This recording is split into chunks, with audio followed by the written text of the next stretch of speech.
Chapter 2373. Everyone was surprised by this loss, but it was reasonable. This battle in the arena was extremely brutal. Both Gaia and her opponent had their own strengths. Gaia lost, but her opponent wasn't much better than her. It was almost certain that she would be eliminated in the next round. Gaia was carried off the stage.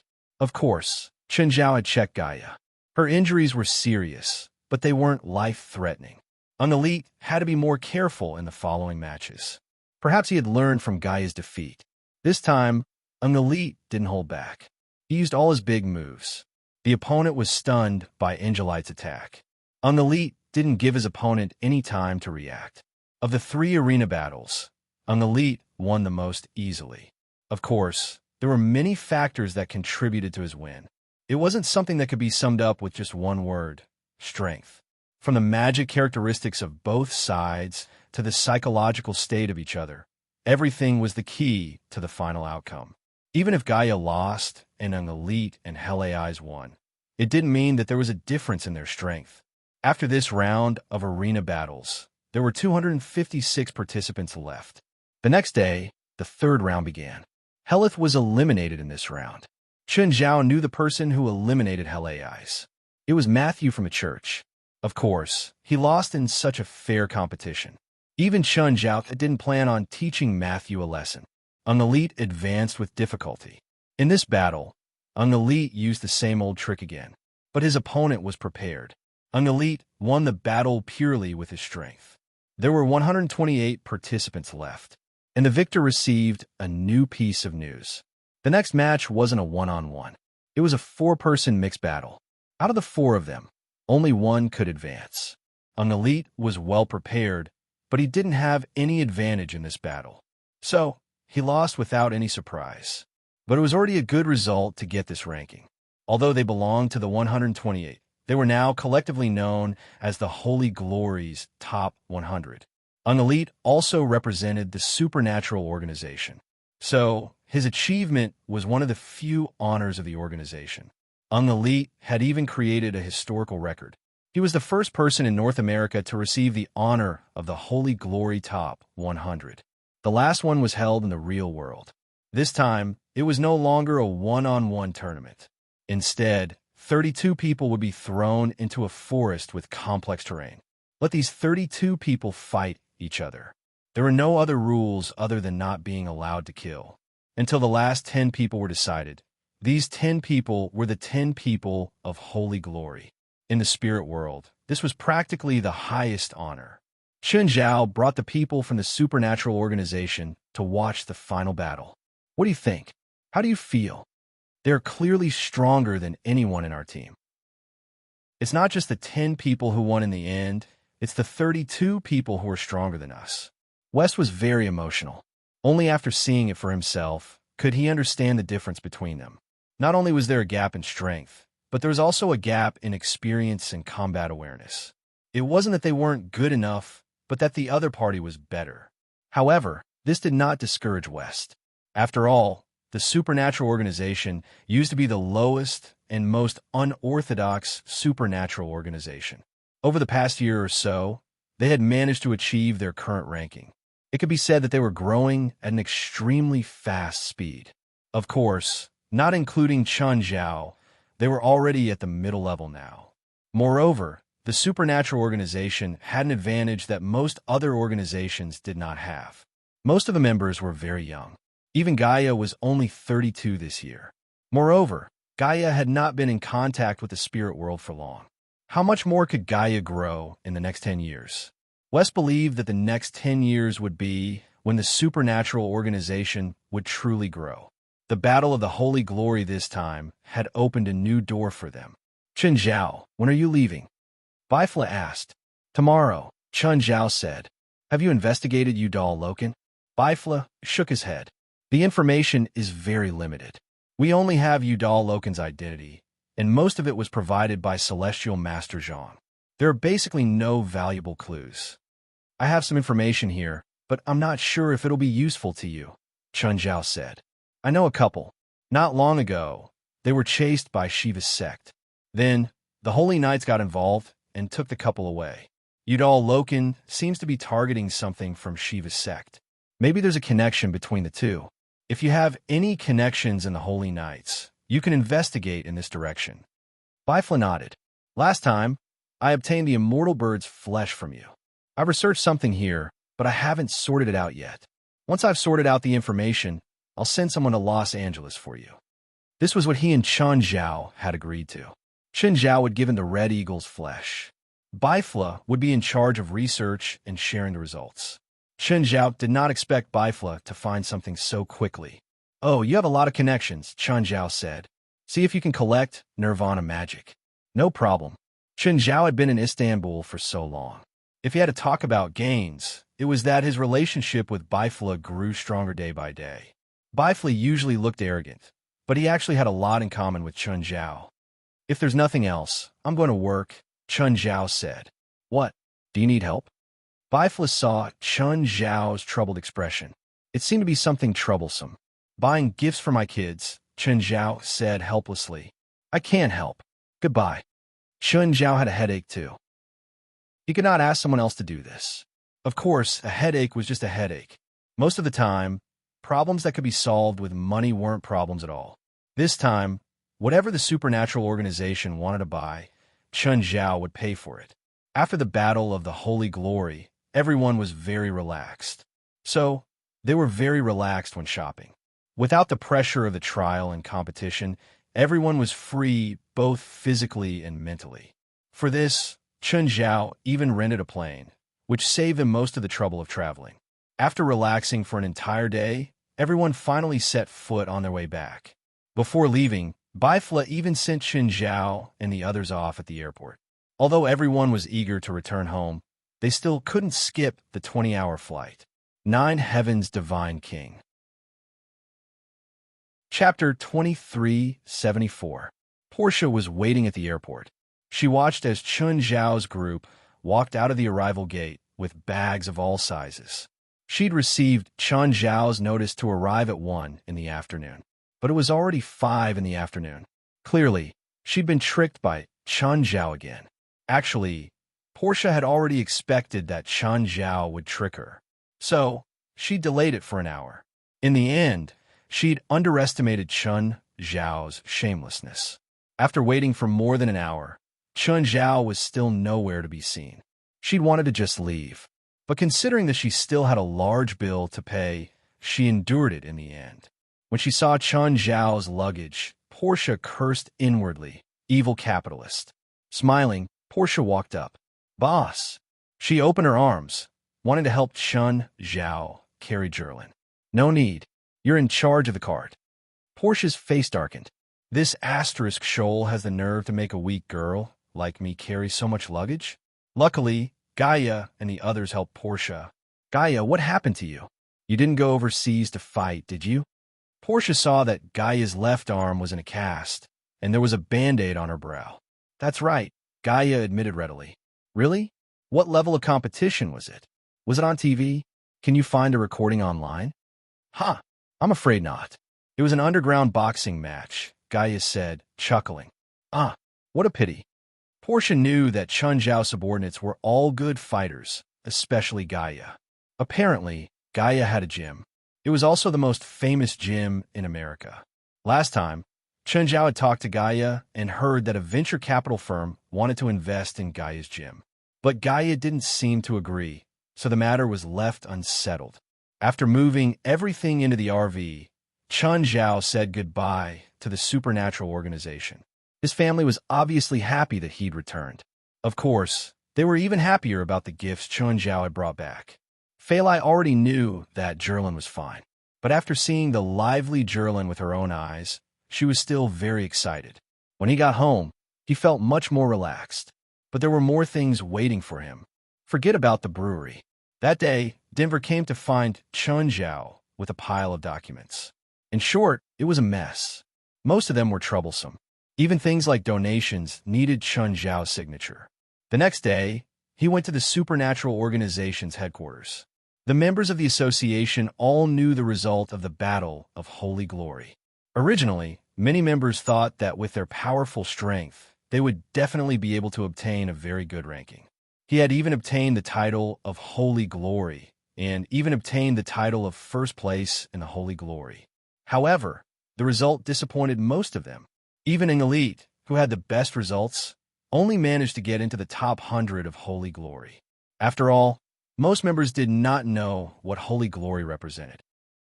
He also didn't know what kind of enemies Gaia and the others would face in this battle of Holy Glory. What's more, they didn't know was that most of the individuals and forces participating in the Holy Glory battle had the goal of entering the top 100. Apart from a few top-notch religions and factions, there were almost no small organizations that thought of seizing the title of Holy Glory. In the supernatural organization, only West could see it clearly. In the end, the supernatural organization's foundation was too weak. Right now, it was a top-notch organization in North America. But on a global scale, the supernatural organization was nothing. And they were participating in the Battle of Holy Glory, a top-notch event. It was like the Olympic Games. No one could expect a small country to be in the top 10 of the medal table in their first Olympic Games. That was simply impossible. Of course, the members' disappointment also became the driving force that motivated them. The 10 people who had participated in the Battle of Holy Glory didn't say anything. When Chun Zhao came to the headquarters, he brought gifts for everyone. He even brought special gifts for the evil spirit groups. Just then, a car stopped in front of the headquarters. Aduz had informed Chun Zhao that he was here for him. When Chun Zhao arrived, he saw that it was Felwood Cisco. Hey, Felwood. Long time no see. Hello, Mr. Chun. Hi, Felwood. How did you know that I'm back in Los Angeles? Chun Zhao remembered that he hadn't told Felwood. Mr. Denver told me about it. Felwood Cisco had once undertaken the construction of a brewery, so he was still connected to Denver. He'd also found out from Denver that Chun Zhao was back in Los Angeles. Today, he'd gone to Mirror Lake Manor to visit Chun Zhao. But after hearing that Chun Zhao was out, he came here. The new headquarters of the supernatural organization was also built by Felwood's company. So, Felwood was no stranger to this place. Mr. Chun, I wanted to tell you a few days ago, but I heard that you were on vacation, so I didn't disturb you. Your private airport has already started construction. It's less than 1 kilometer from here, but it's still under construction. If you're interested, you can go there and take a look. Okay. Chun Zhao nodded. At the same time, he thought of something else. Oh, I told you last time that I have a big project to do. You said that you need to hire more construction workers. How's it going? Felwood Cisco had actually come to find Chun Zhao today because he wanted to probe Chun Zhao's thoughts on this matter. He was indeed expanding the construction team, but the number of people was limited. He'd only hired less than 150 construction workers. It was mainly because they hadn't signed the contract yet. Moreover, this project was only a verbal promise from Chun Zhao. He hadn't even seen the shadow of it yet. Therefore, he didn't dare to hire too many people, lest the company collapse. He didn't expect Chun Zhao to ask this question. Mr. Chun, the company has hired about 2 more construction teams, but because the company's cash flow is a bit tight, we can only hire this many people for now. Also, you haven't taken me to see the construction site, so I'm not sure how many people we need. Yes, that's my problem. But don't worry. This project will take about a month. I'll let you know when it's done. Okay, I'll continue hiring. Felwood now treated Chun Zhao as the god of fortune. More than half of the company's business was done by Chun Zhao or introduced by him. For example, Stevens Hilltop Manor. Chapter 2375. Chun Zhao hadn't paid attention to Sardinia's Starry Night Shadow, which was the current location of Nanchi Island. However, he still knew the rough location. After all, when Chun Zhao had landed on Nanchi Island, he'd found Sardinia's heart and injected dark magma into it. Therefore, he could sense his rough location. Furthermore, it was approaching the sea area that he had purchased, where Little Nine and Amon were currently lurking. Amon's body was a bit too big now, so he couldn't enter Mirror Lake from the river. Little Nine's body was also catching up. Although he wasn't as big as Amon, he wasn't that far off. Now, they were basically moving around Moon Beach and the personal sea area Chun Zhao had bought. Ever since Chun Zhao had bought that sea area, the American Bureau of Land Management had been asking about him every few days. They were wondering if Chun Zhao would buy more empty sea areas. Nanchi Island was only 100 kilometers away from Chun Zhao Sea area. Based on Sardinia's speed, it would probably take them about a month to reach the private sea area. When Chun Zhao saw the Bureau of Land Management call, he immediately hung up. Fellwood's caution was understandable. After all, it was impossible for Fellwood to hire a large number of construction workers with just his two lips. However, under the circumstances where he didn't even have the shadow of a contract, he first recruited more than 100 workers. This was a sign of trust in Chun Zhao. After Fellwood left, Chun Zhao continued to stay at the headquarters. They'd been gone for almost 20 days. There were many things piled up in the association. Most of them could be solved by the remaining members. However, there were still some things that the remaining members couldn't solve. President Todabelster secretly sent you a letter a while ago. He wants you to meet him when you come back. Huh? How's he doing in the psionic team? Has his identity been exposed? No, West said. It seems like the people in the psionic team treat him as a hidden expert. It was funny. A liar was actually treated as an expert by a supernatural organization. But it was understandable. After all, the psionic team's foundation was too weak. They were much weaker than the supernatural organization, not to mention the existence of a super expert like Chun Zhao. Even the normal members were several levels weaker than the supernatural organization. Right now, the Mana Users team didn't rely on inheritances or fame. It was purely a lure of money. Therefore, the level and strength of the spiritualists that could be recruited varied. There were one or two experts, but the vast majority of them were trash, trying to fish in troubled waters. Of course, they wouldn't be considered trash. In fact, there were still some who had a certain level of strength and fame in North America.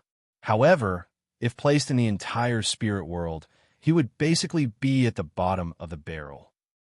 In North America, there was basically no control over magic. Aside from Los Angeles and the surrounding areas, there were the supernatural organization and the psionic team. In the other regions, there were only a small number of mediocre spiritualists. A small number of cities were occupied by powerful evil forces. Some supernatural organizations that broke the law loved to do evil in North America, because no one here could control them, and no one dared to. Even if they were exposed, they had ways to escape. Compared to other countries and regions, which strictly controlled executives and high risks, it was different. There was basically no need to worry about these issues in North America. Chun Zhao and West had never taken the psionic team seriously, apart from the difference in strength. More importantly, it was the difference in outlook. Even after participating in the Battle of Holy Glory, even before participating in the Battle of Holy Glory, their outlook was more than one level lower. To the supernatural organization, the psionic team was like a country bumpkin. The reason why they hadn't killed the psionic team was because they needed an opponent. They weren't there to motivate the supernatural organization. They were there to block the lightning. If the psionic team was destroyed, a new team would definitely appear to fight against the supernatural organization. Therefore, Chun Zhao and West decided to keep the psionic team. The psionic team might be growing with abundant funds. The number of people in the psionic team continued to expand. In fact, sending Gaia, an elite, and Hell AIs could directly destroy the psionic team. With such strength, how could Chun Zhao and West take them seriously? Underestimating the enemy? That didn't exist. In the spirit world, there were also many ants that could bite an elephant to death. But how many people did that have to be? Excluding other factors, the greater the difference in power between spiritualists, the greater the difference in combat power. Where did Bayers ask me to meet? South Coast, West said. Can't he just call me if he needs anything? The supporter behind the psionic team is the security department. It's too easy to check their communication. Does Todabelster dare to call you? If he does, he'll be dead on the streets tomorrow. One had to admit that this liar was very cautious. If he used a paper letter, the security department and the psionic team wouldn't be able to find out no matter how powerful they were. The American intelligence department was very powerful, but they weren't omnipotent. As long as one was careful, even a normal person could avoid being noticed. In the past month, Todabelster hadn't improved in other areas. However, His anti-detection abilities were improving day by day. It couldn't be helped. He was in the tiger's den now. Fortunately, everyone in the psionic team treated him as an otherworldly master. No one dared to be disrespectful to him, and no one dared to test him. After all, he'd helped the psionic team solve a few big problems in the past month. These big problems were actually solved by the supernatural organization in the dark. Then, they'd put the credit on his head. It wasn't that Todabelster hadn't thought about joining the enemy. But after a month of observation, he could roughly see the difference in power between the psionic team and the supernatural organization. Especially when he'd seen Chen Zhao fight. It was indescribably terrifying. If the psionic team and the supernatural organization really started an all-out war one day, then the psionic team would definitely lose. Because Chen Zhao had left too deep an impression on him. He'd seen many spiritualists and magicians in the past month, but he really couldn't compare to Chen Zhao. They weren't on the same level at all. So, Todabelster gave up on the idea of being a double agent. After all, the risk was too high. If he wasn't careful, he could die on the streets.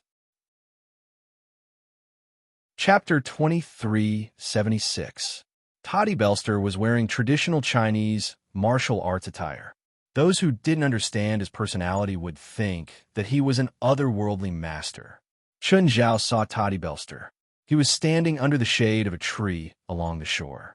This place could block most people's vision, and there was no one around. With Chen Zhao's senses, there were basically no watchers. President Todabelster greeted him. This was also his way of expressing his identity and stance. Regardless of whether Chen Zhao suspected him or not, calling him president did feel good. Yes, thank you, Chen Zhao said calmly. How does it feel to be a spy in the psionic team? Is it dangerous? After all, being a spy was a high-risk job. Chen Zhao had to show some care. It's okay, but Toddy stuttered, his eyes flashing as he looked at Chen Zhao. But what? There are always people testing me every now and then, Toddy said, troubled. I always get away with it, so I'm worried they'll be exposed one day. Actually, at the beginning, the psionic team had indeed been testing him. But after the sparring, they acknowledged Todabelster's strength. They felt that sparring with a master could improve themselves. However, Toddy would always find all sorts of excuses to reject them. This request still gave him quite a bit of pressure. Chen Zhao rubbed his chin. I see. This did indeed put Todabelster under great pressure and danger. At the end of the day, Todabelster was just an ordinary person. It wasn't easy for him to mix with a bunch of spiritualists without exposing his identity. I'll help you think of something when I get back, Chen Zhao said. But for now, Chen Zhao didn't have any good ideas. Chen Zhao was sure that there wasn't any in this world, just like in movies. At least, he hadn't heard of such a method. Imparting spiritual power to a spiritualist could temporarily increase their magic power, but it would gradually disappear over time. If he were to impart his cultivation technique to an ordinary person, it would be a problem for him to not even have 1% of his immortal force left in a few days. Basically, 99% of the immortal power would disappear, and the remaining 1% would disappear over a few days. The reason why ordinary people were ordinary people was because they had no way to preserve the spiritual energy and magic power of the world. You haven't gone to Bermuda yet? Chen Zhao asked. We haven't set off yet. We should have set off a week ago, but we were delayed by other matters. Todabelster said. According to Yang at the time, it seemed that a very special geographical environment was discovered in the Mexican border area. In Yang's words, it was called a dangerous place. Then someone did something there, so the psionic team went there to deal with the problem. At that time, Vestana wanted me to go too, but I used my injuries as an excuse to reject her request. At that time, Vestana brought 30 people with her, but when she came back, only 10 were left. Almost all of them were injured. But because of the urgency from above, they are now preparing for the expedition to Bermuda. Above? Anti-Terrorism Security Department? No, it's from the higher-ups. It said that a fleet from the military went missing near Bermuda. Of course, the military has to take responsibility for it, and the psionic team is the main party responsible. The higher-ups have ordered that the Bermuda incident must be resolved within a month. An entire fleet went missing? Yes, the fleet cruising in the Atlantic Ocean. Why did that fleet go to Bermuda for no reason? Do you want to die? Chun Zhao frowned. That's because 2 more cruise ships have disappeared in the nearby waters recently, and their nautical coordinates were in the vicinity before they disappeared. The number of missing people is more than 1,000, and the disappearance of these 2 cruise ships has been publicized on the internet. Under pressure, the government could only send a fleet to Bermuda to investigate, but this time, even the entire fleet disappeared. Chun Zhao frowned. He had a rough idea of what was occupying the waters of Bermuda. If the psionic team went, they would probably die too. How many people does Vestana plan to bring this time?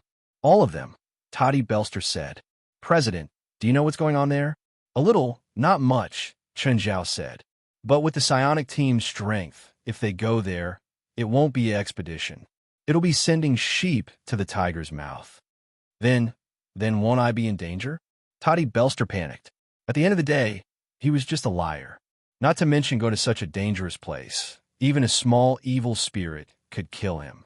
Hearing Chun Zhao talk about the dangers of Bermuda, he was even more unsure. The entire psionic team would be sending sheep to the tiger's mouth. How could a defenseless liar like him be any better? Can you think of a way to reject it? I can't. I've already rejected a few missions before, Toddy Belster said, troubled. Do you have a specific time? No, but I think I'll need half a month to prepare. Okay, hold on for half a month, Chun Zhao said. I'll think of a way in that time. Anyway, I won't let you die. Even if I can't think of a way in the end, you can just tell me. I'll come and pick you up. No matter what, Toddy Belster had no obligation to die for Chun Zhao. The most Chun Zhao could do to restrain him was to kill him. Chun Zhao didn't plan on killing him after he was dead. Since he was willing to risk his life for him, Chun Zhao had to at least arrange a backup plan for him. Take this check. Toddy Belster took a deep breath when she saw the number on the check. I'll do what I promised you. I'll also think of a way to ensure your safety, Chun Zhao said. After this is over, you can take the money and go wherever you want. Toddy Belster was a normal person. Chun Zhao couldn't let him join the supernatural organization. One of dues was enough for the supernatural organization. They didn't need another. Toddy wasn't free yet. After all, he was a spy now. If he left for too long, people would definitely remember him. So, after a few hurried words, they separated temporarily. Chun Zhao, on the other hand, was thinking about how to keep Toddy Belster's secret. Telling the psionic team was definitely the last choice. Unless it was absolutely necessary, Chun Zhao didn't want Toddy to tell the psionic team either. Chapter 2377. Not long after Chun Zhao got home, Clive and Ampa came to visit. Chun Zhao was surprised by their arrival. Weren't they taken away by the Holy Knights? Why were they back? Mr. Chun, hello. Clive looked at Chun Zhao at the door. Hello, Mr. Clive, Ms. Ampa. They'd interacted before, but they weren't even friends.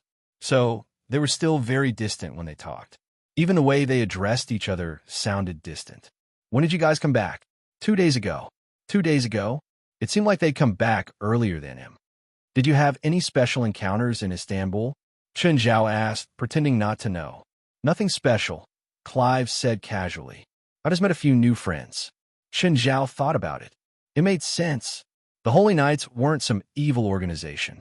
It was also impossible for him to do anything outrageous to them. Clive and Ampa only came to greet Chun Zhao.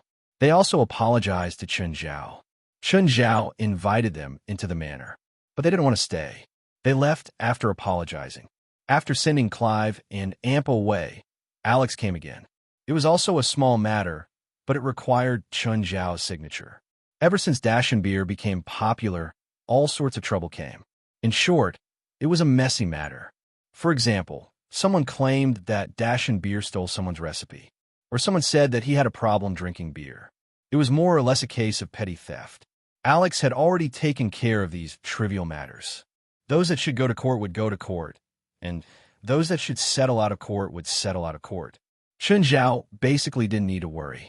Chun Zhao only needed to sign it. Of course, with Alex and her legal team. Even if it was settled out of court, the other party wouldn't get much money. Chun Zhao didn't think that he could extort money from them. For those who wanted to extort money from him, Chun Zhao would sue them directly. Chun Zhao felt that he couldn't let such a large group of lawyers stay idle. Even though Alex often told him that it wouldn't cost much to settle out of court. Nevertheless, Chun Zhao's reason was reasonable. I'm paying you guys to help me fight cases. She didn't mind helping Chun Zhao fight cases. However, there were always a few scoundrels who wanted to extort a sum of money every month. Therefore, it was basically endless. But Chun Zhao did not care. I help you send 6 more people to prison this month, Alex said. Really? How many years was he sentenced to? The longest one is only a year. The others range from 3 to 9 months. Alex said, this kind of thing doesn't last long, and the compensation is less than $100,000, but the cost of the lawsuit is more than $2 million. No matter how one looked at it, this was a loss. But Chun Zhao did not care. This amount of money was within his acceptable range. Aunt Alex. Little Jerlin ran over, followed by little Larissa. Little Larissa also threw herself into Alex's arms while squeaking and squeaking.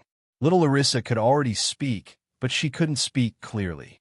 Jerlin was obviously more talented in this aspect. Chun Zhao remembered that Jerlin could already call him Papa when she was 2 months old. Little Larissa was already 9 months old, but her speech was still slurred. However, he managed to recognize all of them. Although little Larissa and Alex weren't relatives in the true sense of the word.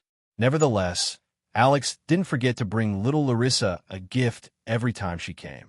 Little Larissa naturally treated Alex as an aunt too.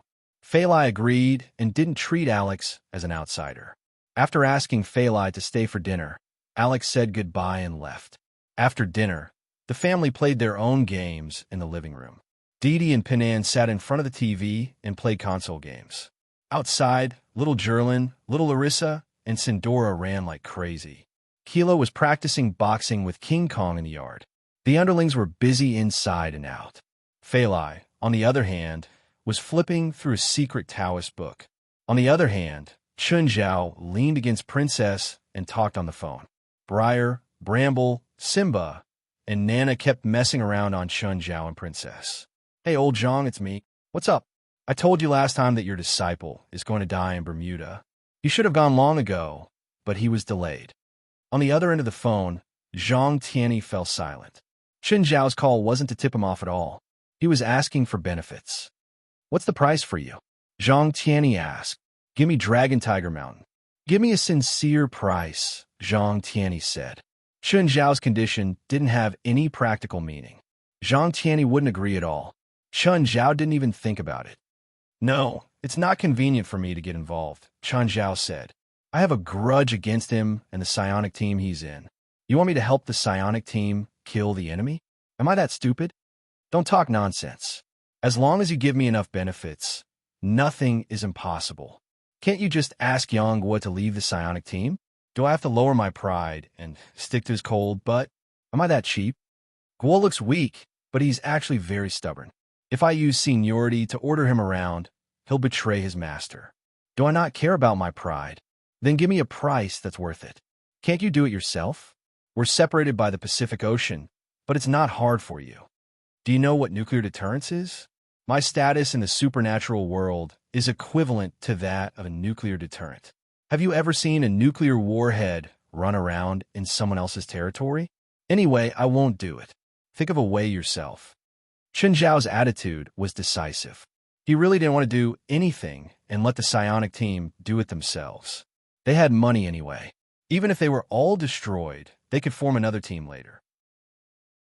Last time, Zhang Tianyi had asked for his help, so he hired people from the Sacred Flame sect to cripple Yanghua.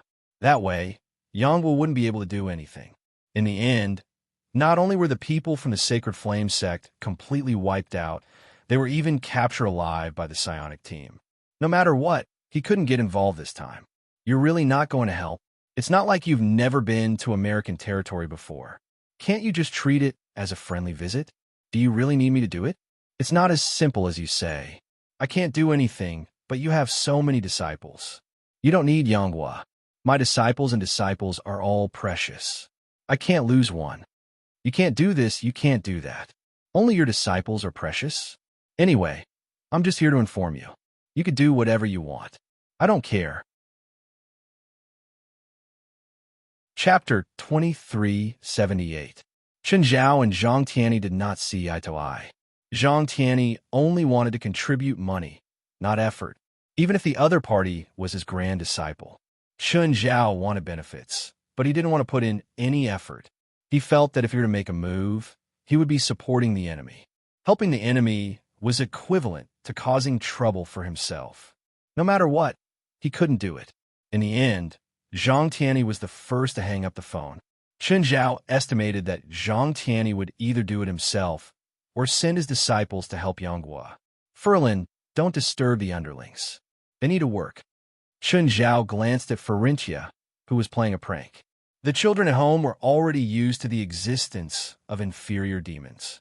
Moreover, they were spiritualists themselves, so it was not that difficult for them to accept this kind of supernatural creature. Darling, Feilai said, I've already helped the children with the enrollment procedures. Bring them to school in the next 2 days and see the environment. Also, donate some money to the school. All right.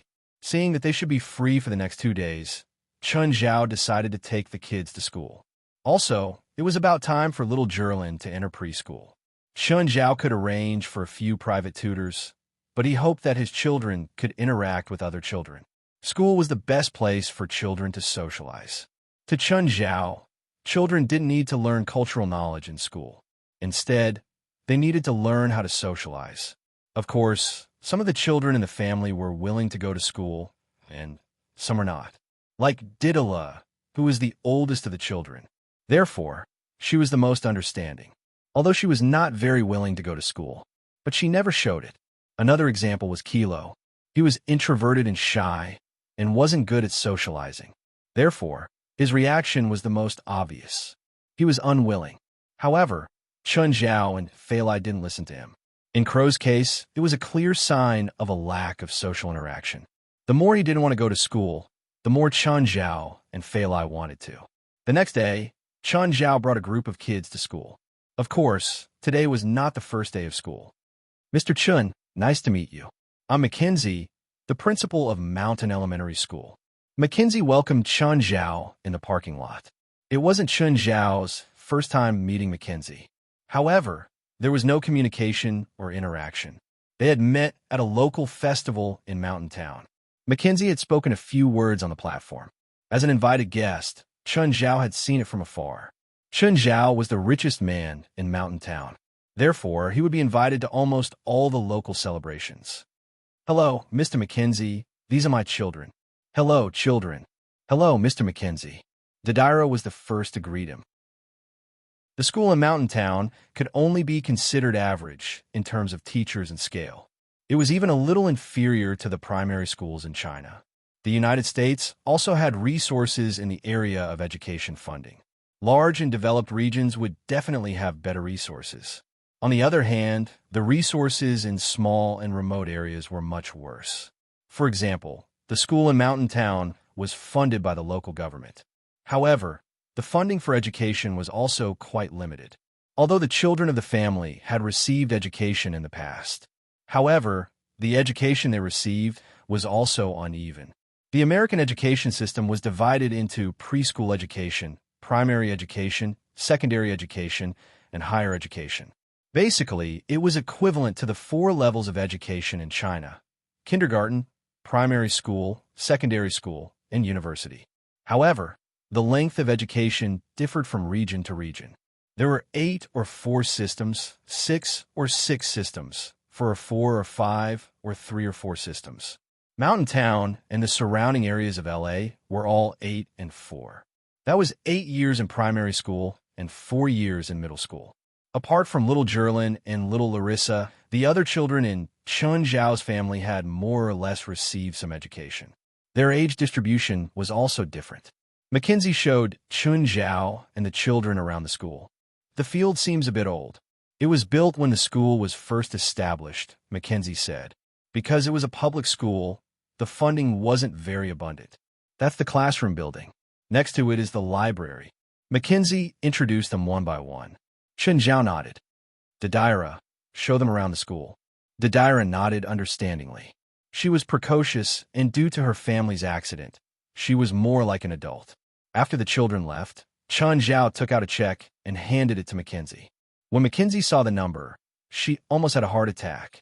The figures on it were more than enough to rebuild a new school if they were sponsored by the higher-ups.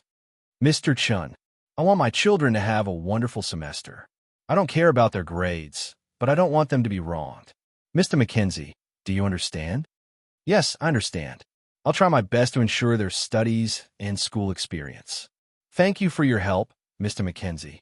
Smiling, Chun Zhao patted Mackenzie's shoulder. If they're satisfied with the school, I'm willing to sponsor a sum of money every year. But if any of them aren't treated fairly or are wronged, I can't guarantee that I won't choose another school. The only advantage of Mountain Elementary is that it's close to home. As a principal, Mackenzie wasn't that interested in Chun Zhao and his family's children. But after receiving the sponsorship, Mackenzie changed his attitude. Even in a higher education institution, this amount of sponsorship will be considered a huge donation. Also, before the Christmas break, I hope that the school can be renovated. Of course, we were limited by funding before. With your help, I don't think it's a problem anymore. Mr. Chun, are you interested in sponsoring our school team? School team? Are you talking about me or the brewery? Chun Zhao was surprised. His main business was beer. America's education department didn't allow adult product manufacturers to sponsor primary and middle schools. Even if they wanted to sponsor, they could only do it in their own name.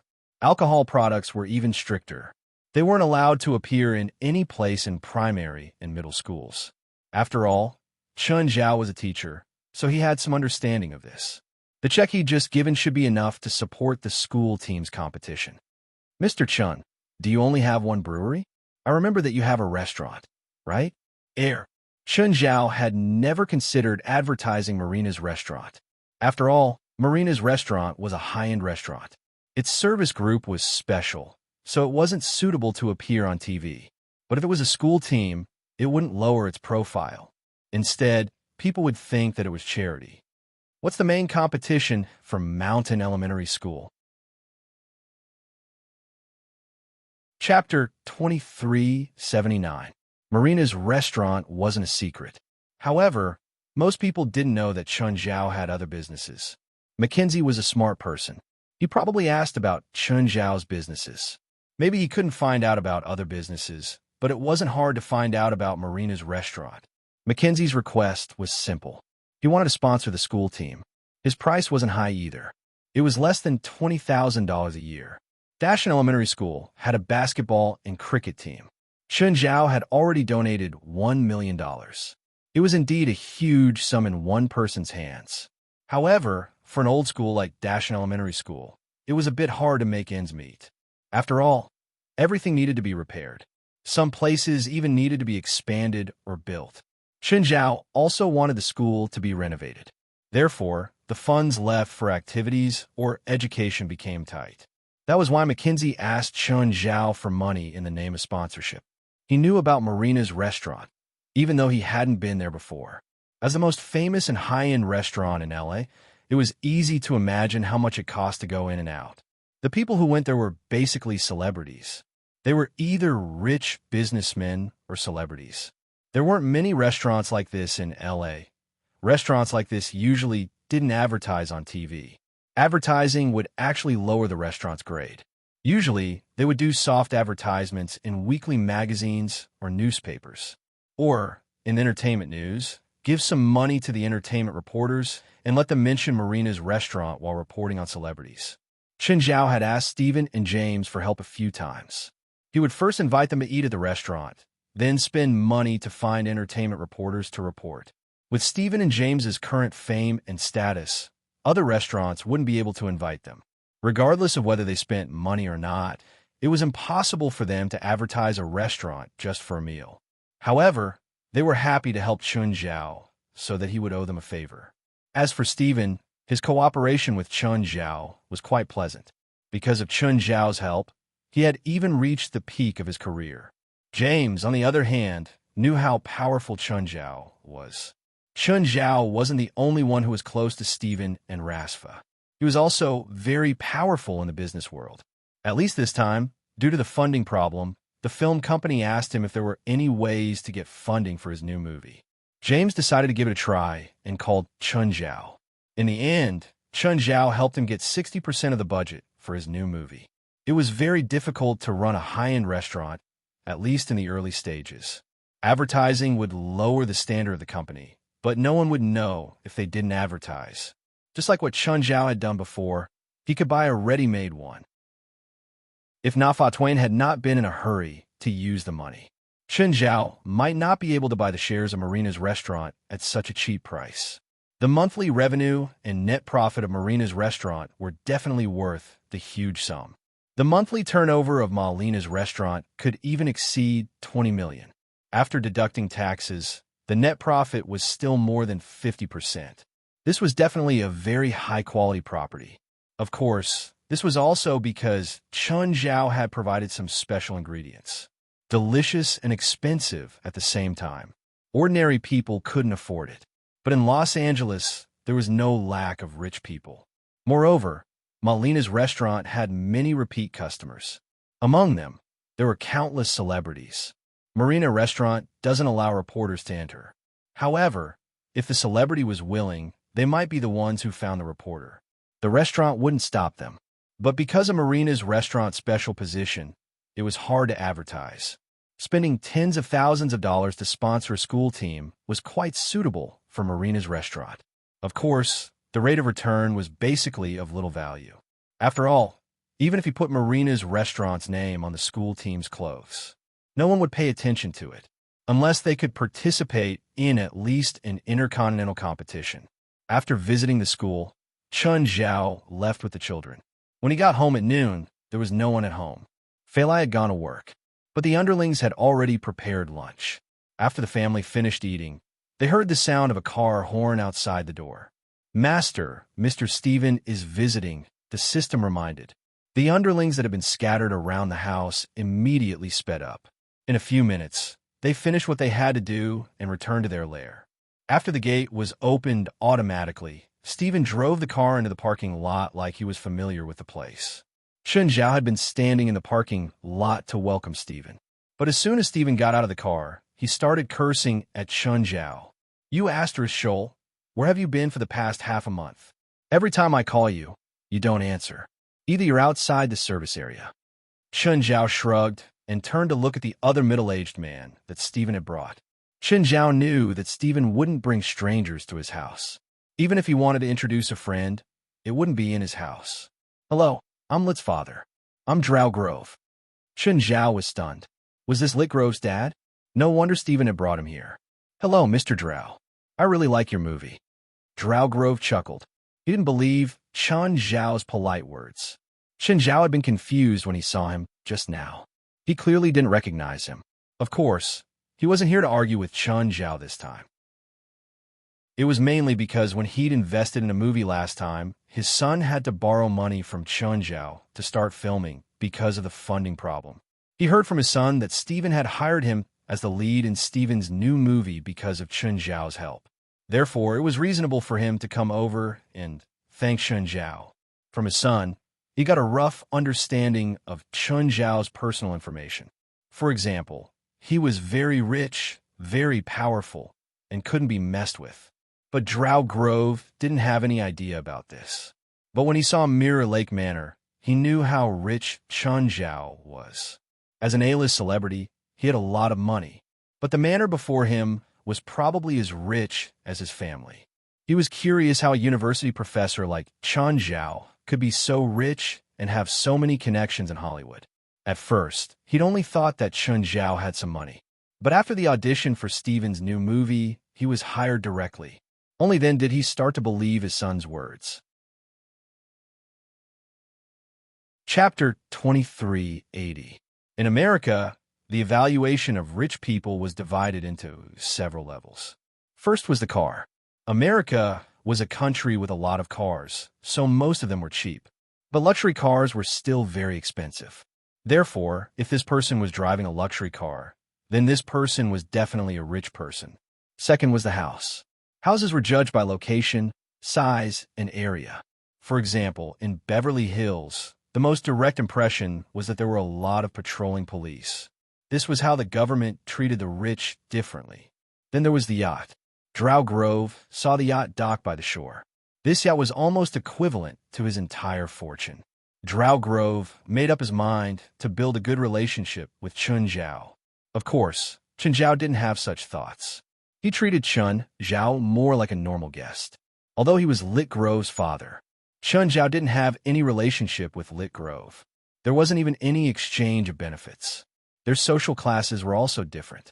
So Chun Zhao really didn't have anything in common with Lit Grove. Of course, Chun Zhao still had the most basic etiquette for guests. When he served Stephen and Drow Grove, he still took out his precious red wine.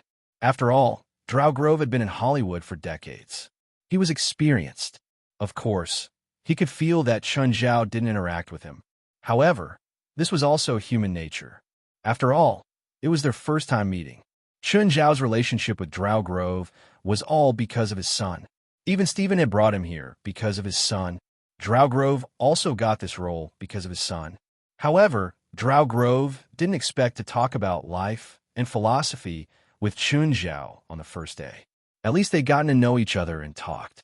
They'd find a chance to meet next time, and their relationship would come out. Before leaving, Chun Zhao sent Stephen and Drow Grove to the door with a large piece of meat in his hand. At the same time, he looked at Famtis in the driver's seat. Famtis, this is for your Evan. Of course, people can eat it too. Thank you, Famtis said. Can you put it in the trunk for me? She knew that Chun Zhao would give her good stuff.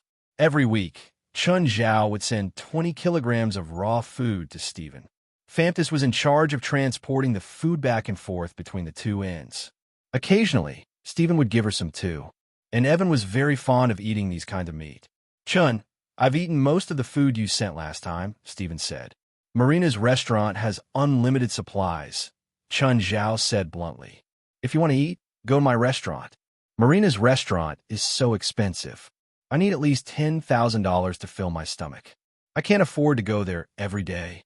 Drow made a mental note. So Marina restaurant was his property. Mr. Stephen, what animal did that leg belong to? Where can I find the goods? I don't know what animal it is, but I know it's delicious.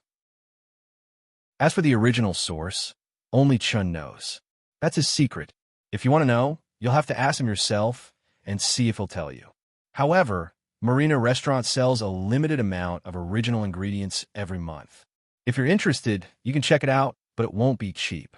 Drow didn't want to steal Chun Zhao's business. He was just curious. What price? Marina Restaurant sells 100 kilograms of ingredients every month. Each kilogram is maintained at more than $10,000. Occasionally, they provide more expensive ingredients. Drow Grove sucked in a breath of cold air. Didn't this restaurant earn more than him? A big star? Not to mention Drow Grove's idea.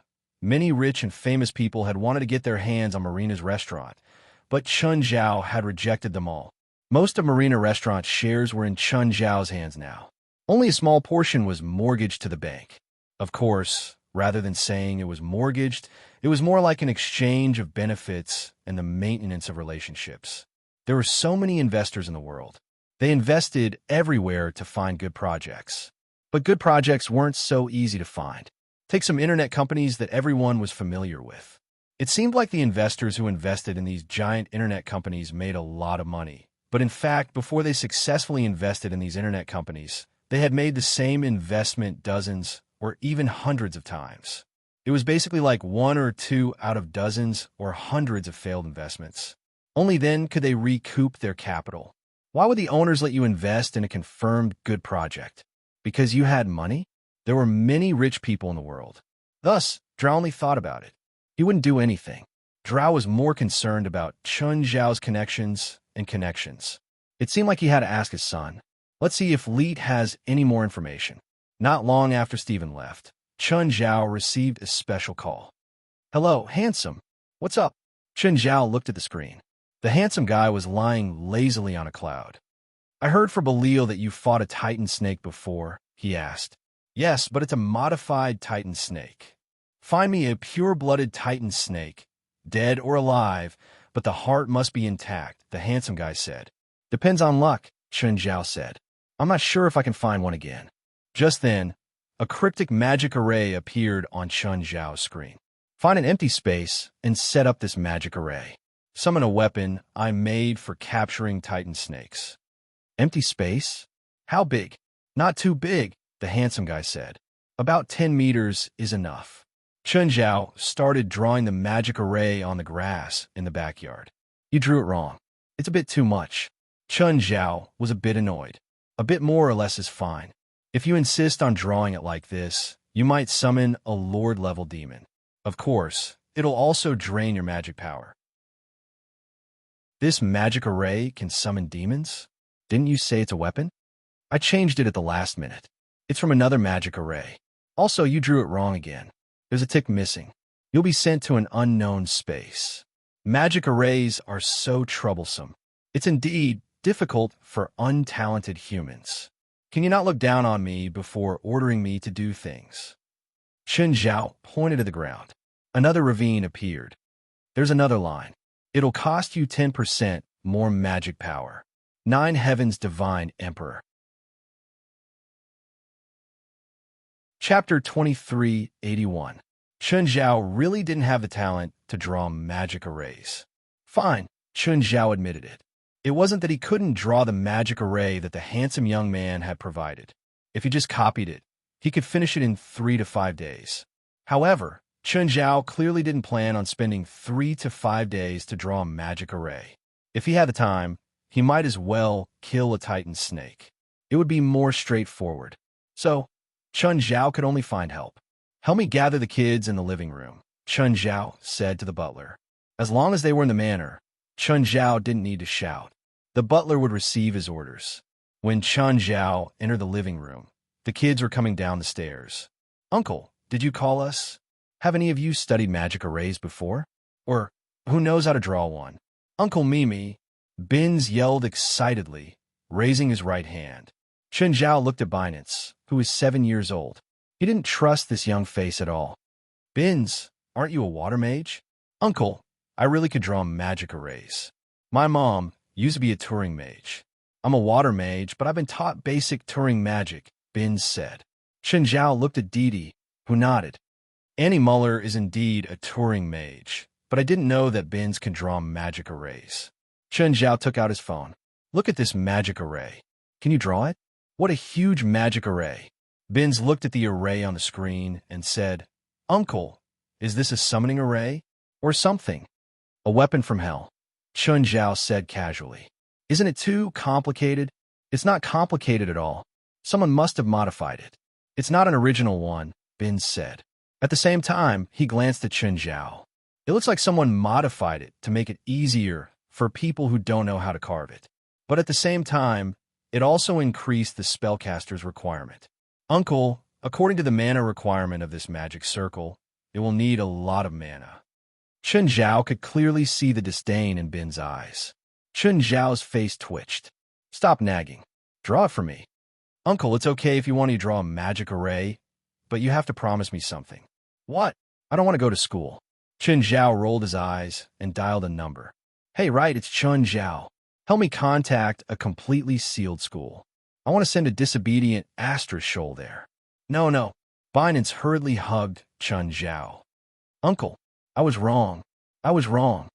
Grabbing Binance's chin, Chun Zhao smirked. Change your conditions. Take me with you the next time you go on a mission, said Binance. Other than Sidora and Mara, who were 2 younger girls, everyone else's eyes lit up. They also wanted to go on missions with Chun Zhao. It was definitely very, very thrilling. If it suits me, I can bring you along. I don't care. I'll take it as you've agreed. Chun Zhao rolled his eyes. He didn't agree, but he didn't nod immediately either. Binance grabbed the phone and ran into the backyard. Earlier, he had seen Chun Zhao working in the backyard for half a day. But when he saw Chun Zhao's magic array, he looked back at Chun Zhao. His eyes were filled with disdain. Yes, disdain. Then he stretched out his leg and erased Chun Zhao's half an hour of hard work. But he had to admit that Chun Zhao was indeed bad at magic arrays. More accurately, he was very bad. Binance's completion rate in 5 minutes was higher than Chun Zhao's half an hour. Holding the phone, Chun Zhao said, Binance, don't you need to compare the magic array? You might make a mistake. Don't treat others like you. The handsome guy hadn't hung up yet. He was still mocking Chun Zhao. Chun Zhao grinned. If I knew this, I wouldn't have taken this hard job. Can't you blame me? I've already simplified the original magic array hundreds of times, but you still can't draw it. I just don't have the talent. That's all. Get rid of that. Seeing that he couldn't help Binance, Chun Zhao sat down where he was. As soon as he sat down, he felt something wet on his butt. Touching it, Chun Zhao's face darkened. The backyard of the manor was open and connected to the grassland. Occasionally, cows and sheep would come here.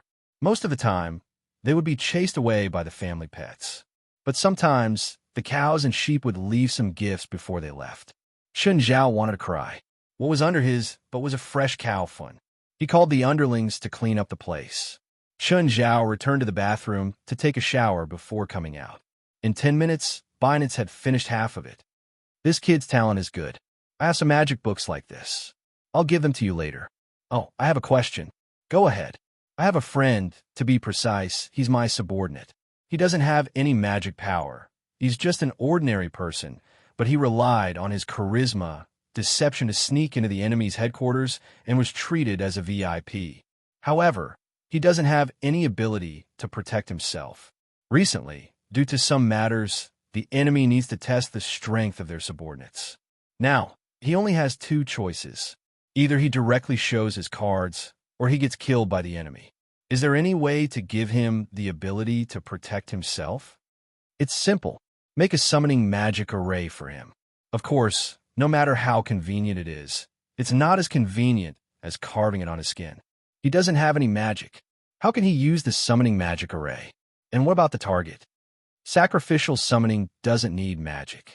You mean the kind that uses living people as sacrifices? Of course not. Sacrifice is more like hiring. As long as you can pay something of equal value, you don't have to use a living person. Also, how much do you know a living person is worth? There's no lack of human souls in hell. Unless you sacrifice hundreds or thousands of people at once, you won't be able to summon a decent demon. What do I have that's valuable? Not dollars, right? It's convenient if it's dollars, but how much does it cost? Is 100,000 enough? The handsome guy stared at Chun Zhao on the screen, speechless. Of course, we'll use your wealth in hell. Didn't you obtain a large number of spoils of war when you and your friends captured a great lord's territory? In addition, you also have a large number of demonic crystals and angelic crystals. These can also be used as sacrifices. How much? That depends on what level of demon you want. A great lord is impossible. Your wealth is huge, but it's not enough for a great lord to break the rules and come to the human world. According to my estimation, a normal demonic crystal can summon about 10 low-level demons. If it's an angelic crystal of the same level, it should be able to summon 15 low-level demons. Angelic crystals are more valuable than demonic crystals. Yes, for demons in hell. After all, angelic crystals aren't from hell, but there are many mines for demonic crystals in hell. 9 Heaven's Divine King. Chapter 2382. You can't even speak properly. It's just that rare things are more valuable. It was rare for Chun Zhao to mock the handsome guy. The guy's face darkened and his eyes flashed. He was probably going to take revenge on Chun Zhao. How about it? Do you need it? If your subordinate needs it, I have a large demon army for you or him to command. We're so close. Shouldn't I help for free? Of course I can, but the army under my command can't be free. Every single one of them is an individual. I can command them to be loyal to me and fight for me, but I can't make them submit to others again. Moreover, going from hell to the human world requires a huge amount of power, and most of the sacrifices consumed in this sacrificial summoning are used to open the passage. What if they die? Chun Zhao asked. Do I need compensation? The guy rolled his eyes. Do you want it or not? Chun Zhao was in a difficult position. Sacrificial summoning was both expensive and cheap, but it was for others and not for him. It wasn't worth it, no matter how he thought about it. But Toddy Belster was still working for him. Chun Zhao couldn't just ignore him. Fine, help me make a summoning ritual. It'll be my reward for helping you catch the Titan snake. After thinking for a while, Chun Zhao finally agreed to the guy's suggestion. To be honest, Chun Zhao's demonic crystals and angelic crystals had already accumulated to an astronomical amount. Plus the wealth in hell, Chun Zhao was quite rich. Even if Toddy Belster spent it, it would take a long time to finish. Oh, will there be any side effect from this summoning? Also, will the summoned demons bite back at us? No, at least not with my ritual, the guy said confidently. The handsome young man said confidently, every demon summoned by my magic array has absolute loyalty. That's good. That guy can't protect himself. Chun Zhao returned to the backyard. The underlings had already combed through the nearby grass. They ensured that nothing new would be left outside. At the same time, they invited the gift giver to their dining table. I'll eat it tonight. On the other side, Binance's ritual was almost complete. Take a look and see if there's anything wrong. Good talent. There's no mistake, the guy said. Uncle, it's done. Finally, Binance finished the last part and heaved a long sigh of relief. Take a look and see if it's correct. Not bad. Apart from the slightly inferior technique, there are no other mistakes. Binance looked at Chun Zhao in disdain. He was just being polite, but Chun Zhao really didn't care. What do you mean by that look? Are you looking down on Uncle? All right, I was going to give you a few high-end magic books, but I'll forget about it because of your gaze. Binance's eyes lit up. Uncle, what kind of magic book? Although Binance looked down on Chun Zhao's touring magic, Binance didn't think much of it. But Chun Zhao's strength was obvious. Moreover, it wouldn't be hard for him to get a high-level magic book. Come, put in a good word for Uncle. Uncle, you're the best. Be careful. Forget it. I want to see if this magic array is useful. Chun Zhao walked to the center of the magic array. At the same time, he looked at Binance. Step aside. After all, he still didn't know what effect this summoning magic array would produce. So, he told Binance to stay away. This summoning magic array didn't need any incantations. The handsome guy probably knew that Chun Zhao couldn't remember it. All he had to do was pour his magic power into the magic array. Chun Zhao stood in the magic array, and immortal power was released from his body. As soon as it left his body, it was immediately absorbed by the magic array. The summoning magic array lit up, but it was only activation. It was far from activating it. If he wanted to activate the summoning magic array, he would need even more power. Chun Zhao estimated that people below the Shangqing state might not be able to activate this summoning magic array. Moreover, the difference in personal strength would also affect the magic array. For example, Chun Zhao's immortal power was compared to a regular spiritualist's magic power. For example, let's compare number 90 gasoline with number 93 gasoline. There is a 5% difference in energy consumption and also a 5% difference in the consumption of the engine. The difference between immortal power and regular magic power wasn't as simple as 5%. As Chun Zhao poured his immortal power in, the summoning magic array grew brighter and brighter. Chun Zhao's immortal power was also continuously extracted. Just then, an inverted image of the magic array appeared above the summoning magic array. The upper and lower magic arrays resonated with each other. The two magic arrays emitted enormous energy at the same time. Instantly, a singularity opened in the upper and lower magic arrays. The singularity instantly expanded. The next moment, a ring appeared in the center of the magic arrays.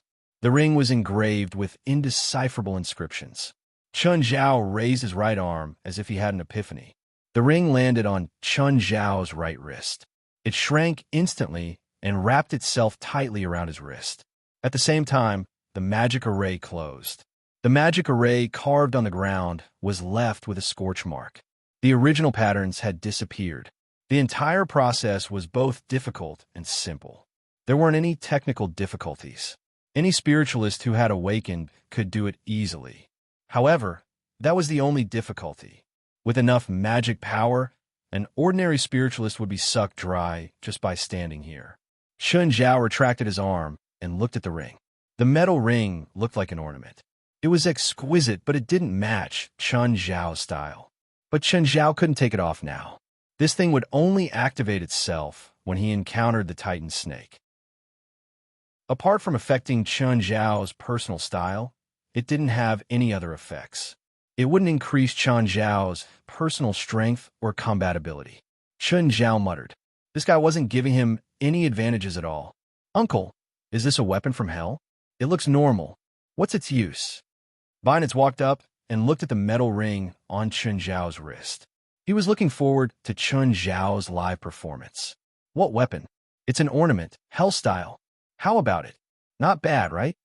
Binance rolled his eyes. Uncle, I'm not a kid. I'm already 7. Just then, Chun Zhao received another message on his phone. Chun Zhao glanced at his phone. It wasn't one message, but 2.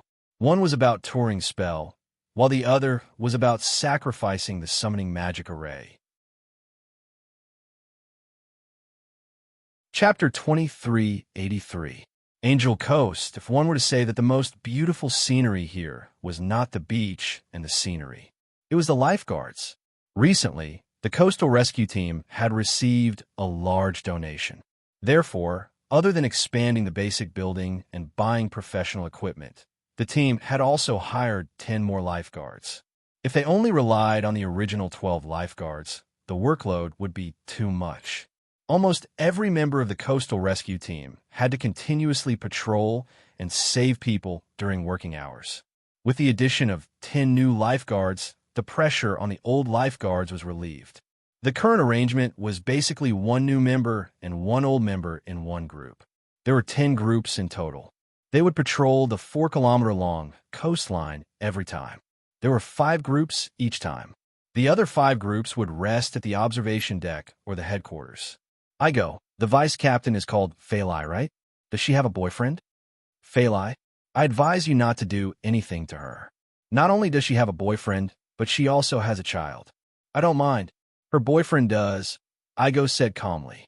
Also, I'm sure that you can't afford to offend her boyfriend. Money doesn't mean everything. Igo glanced at the boy who had just joined the team and left school not long ago. But having nothing means a lot of problems. Plus, I think you can't compare to Chun in any aspect. I believe I'm stronger than him, the new member said. 3 months ago, when he came to pick Fei Lai up, he encountered a group of hooligans nearby. Then the nearby police station received a report that he was robbed. However, when the police arrived, Chun was standing among the hooligans unharmed. He was even carrying a child in one hand, while the hooligans were all lying on the ground. There were 13 of them in total. After that incident, the hooligans completely disappeared from the area. He clearly didn't do it. He's carrying a child. There's no way he can beat 13 people. The hooligans' testimonies have been verified. He did it. This means that the guy has a serious tendency to be violent. Igo rolled his eyes. I hope this doesn't reach Fei Lai or Chen's ears, or you'll be in trouble. What? Will he beat me up? I'm not afraid of him. I don't know how to beat you up, but Chun has a large team of lawyers. Those 13 hooligans have already been sentenced to prison for attempted murder, kidnapping, robbery, illegally carrying dangerous weapons, and hiding drugs. Are you sure you want to go against Chun? The new member was shocked. Actually, I was just joking. Igor smiled and patted the shoulder of his new teammate. Good boy. Chun Zhao had a good relationship with the old team members. He would give them gifts every few days or invite them to parties. He also donated a lot of money to the Coastal Rescue Team, increasing their benefits and treatment. Occasionally, he would also help them with other trivial matters. For example, last time someone's family needed legal aid, and he was happy to help. Plus, he was nice to Fei Lai, so old members like Igor like him a lot. However, some of the new members still thought that Fei Lai was pretty, so they set their sights on her. Igor and the other veteran members received Robio's orders to persuade the new members appropriately. Otherwise, these youngsters would do anything rash. Otherwise, the consequences would be severe. Robio might not know about Chun Zhao's background, but he knew that Chun Zhao was rich. If these people offended Fei Lai, getting beaten up would only be a light punishment.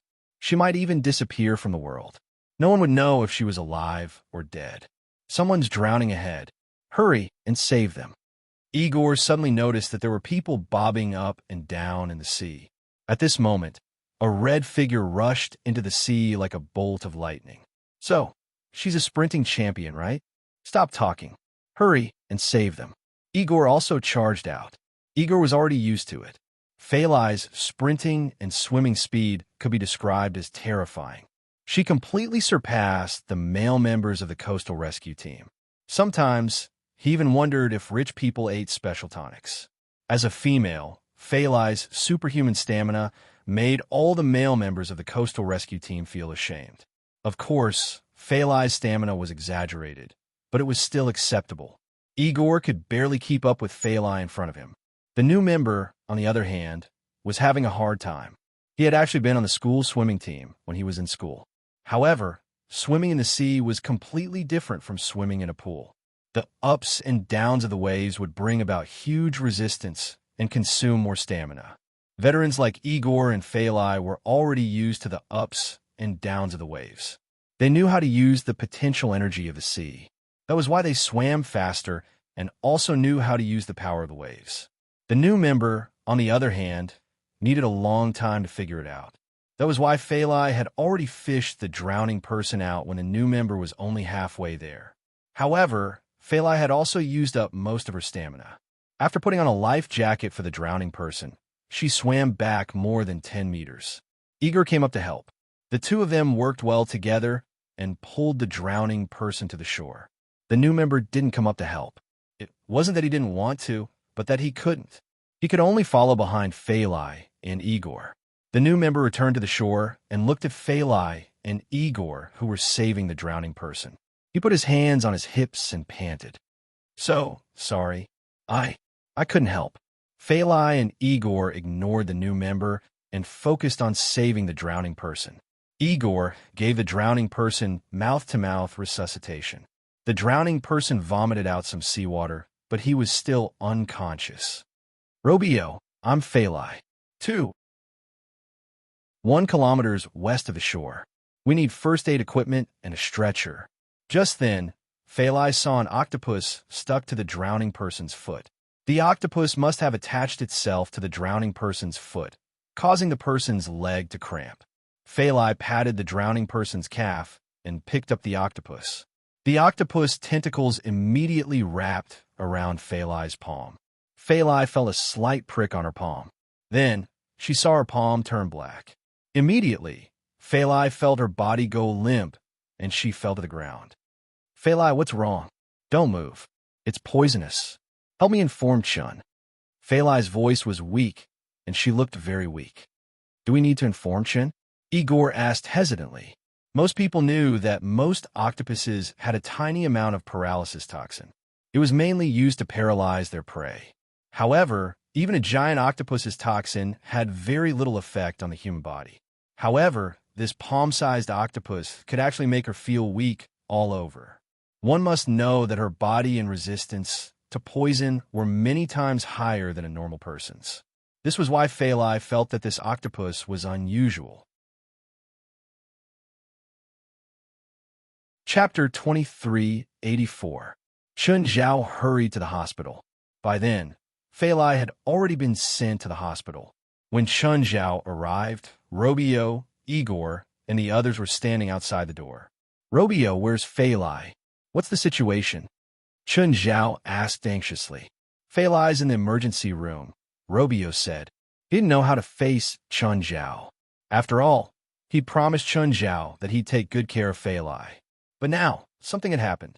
Of course, it was hard to say how serious the situation was. "I'll go in and take a look." Chun Zhao pushed open the door. Seeing Chun Zhao come in, the doctor frowned. "Get out! Get out!"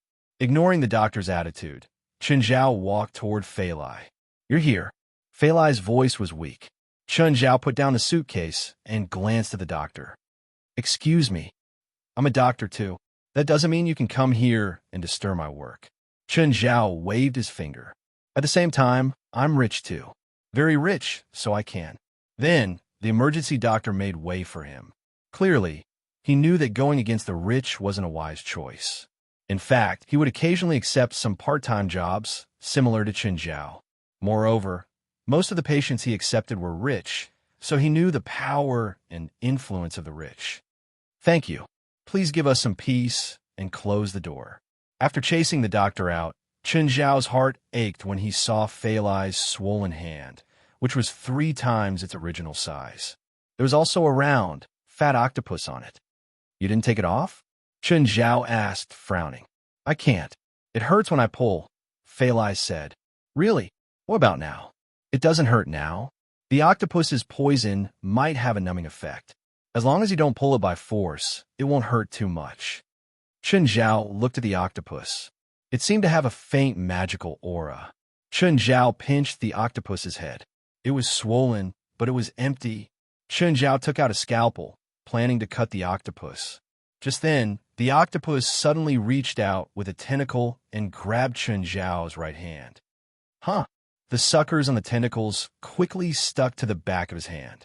At the same time, spikes extended from the sucker, trying to penetrate his skin. Unfortunately, the little octopus was helpless against Chen Zhao, who had thick skin and flesh. Chen Zhao used the scalpel to cut off the octopus's tentacles. But just then, Fei Lai suddenly felt dizzy. At the same time, the octopus's broken tentacles quickly grew back. He could feel that Fei Lai's life force was being absorbed by the octopus. Chen Zhao's expression changed. This thing really wasn't a natural creature.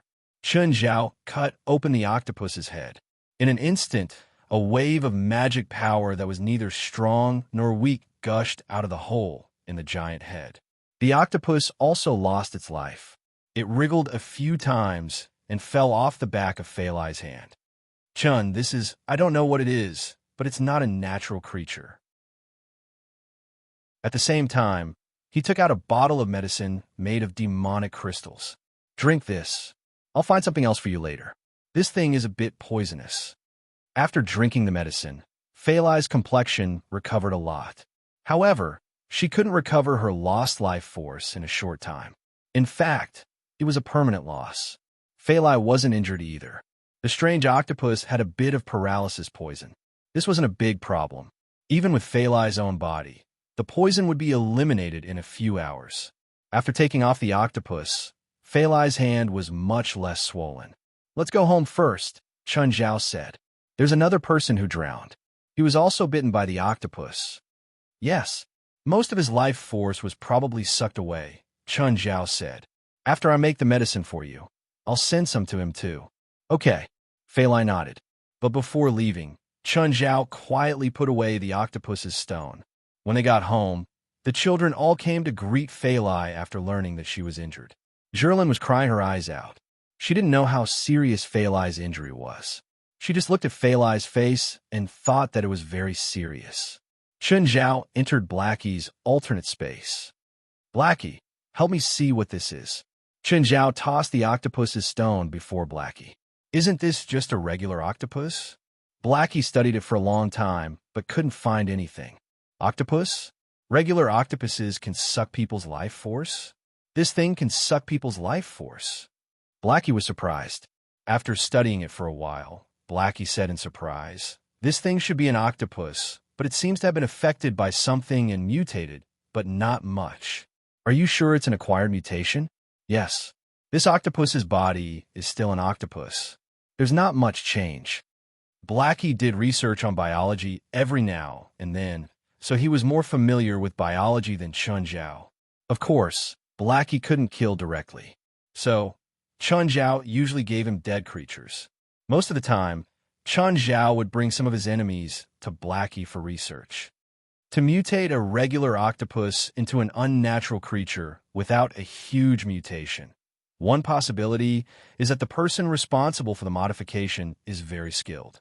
Another possibility is that the modification process is compatible with the octopus's genes, just like how creatures of the same species can reproduce in nature.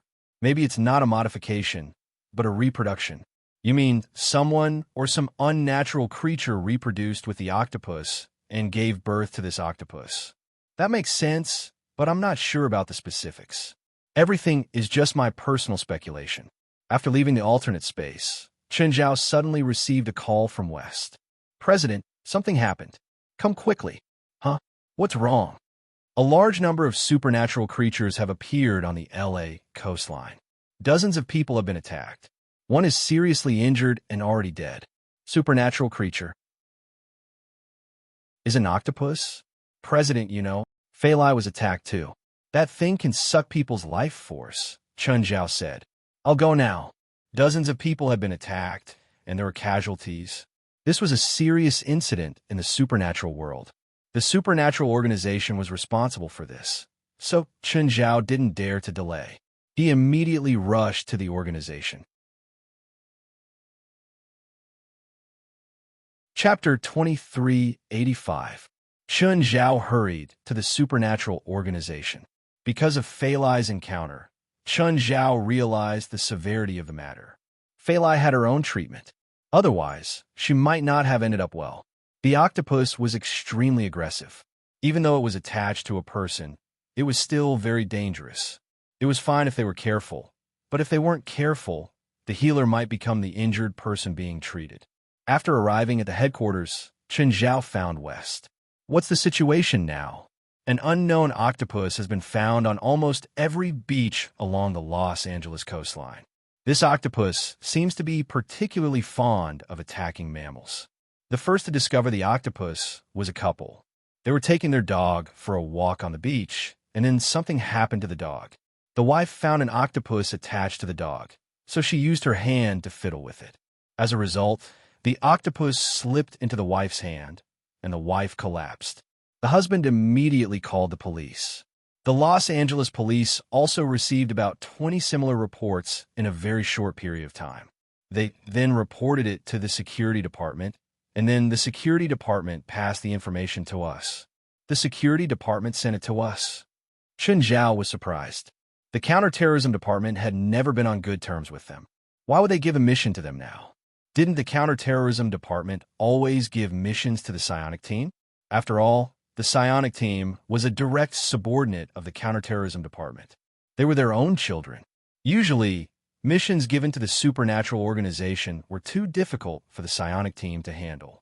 Or maybe there was a trap waiting for the supernatural organization to jump in. You think it's a trap? No. West shook his head, probably because they don't have the energy to deal with this. Aren't they arranging the expedition to Bermuda? Plus, the psionic team probably can't do anything about it either. West paused. Then he looked at Chun Zhao. President, do you have a plan? If it's just the injured people, it's not a big problem. I can treat them, but what about afterwards? Since those mutated octopuses appeared along the coastline of LA, it means that there's more. With the supernatural organization and the counterterrorism department's authority, they can lock down the entire coastline for 3 to 5 days. But if they can't find a source, it'll be difficult. More than 20 people had been attacked in a day. This meant that there were a lot of these things. So, they had to find the source. If they couldn't, it would be useless no matter how hard they worked. But how could they find clues? In that case, the Counterterrorism Security Department would be in charge of intelligence.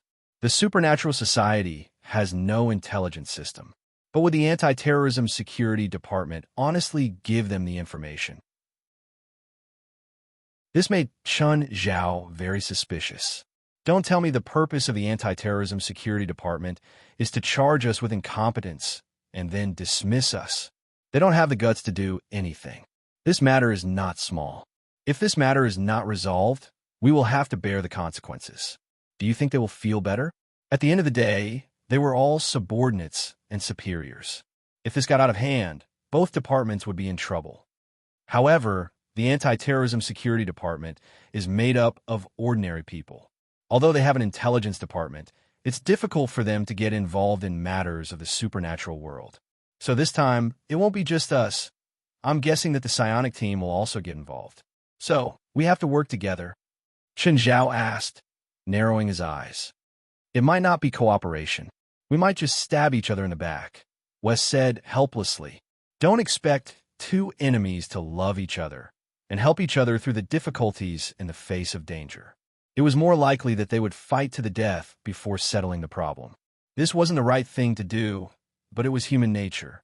Let's not worry about the Anti-Terrorism Security Department and the psionic team. Let's talk about the clues we have now.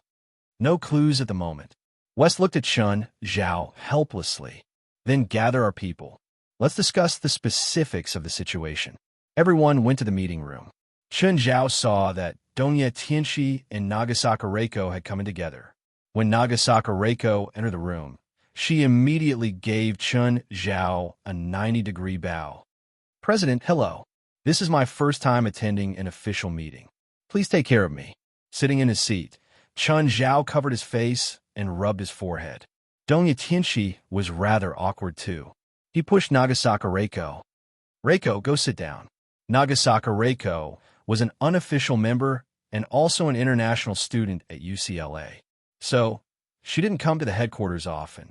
Moreover, she missed a few of the Supernatural Society's activities due to various reasons. She'd gone abroad to study with her family's mission, but she hadn't made any progress.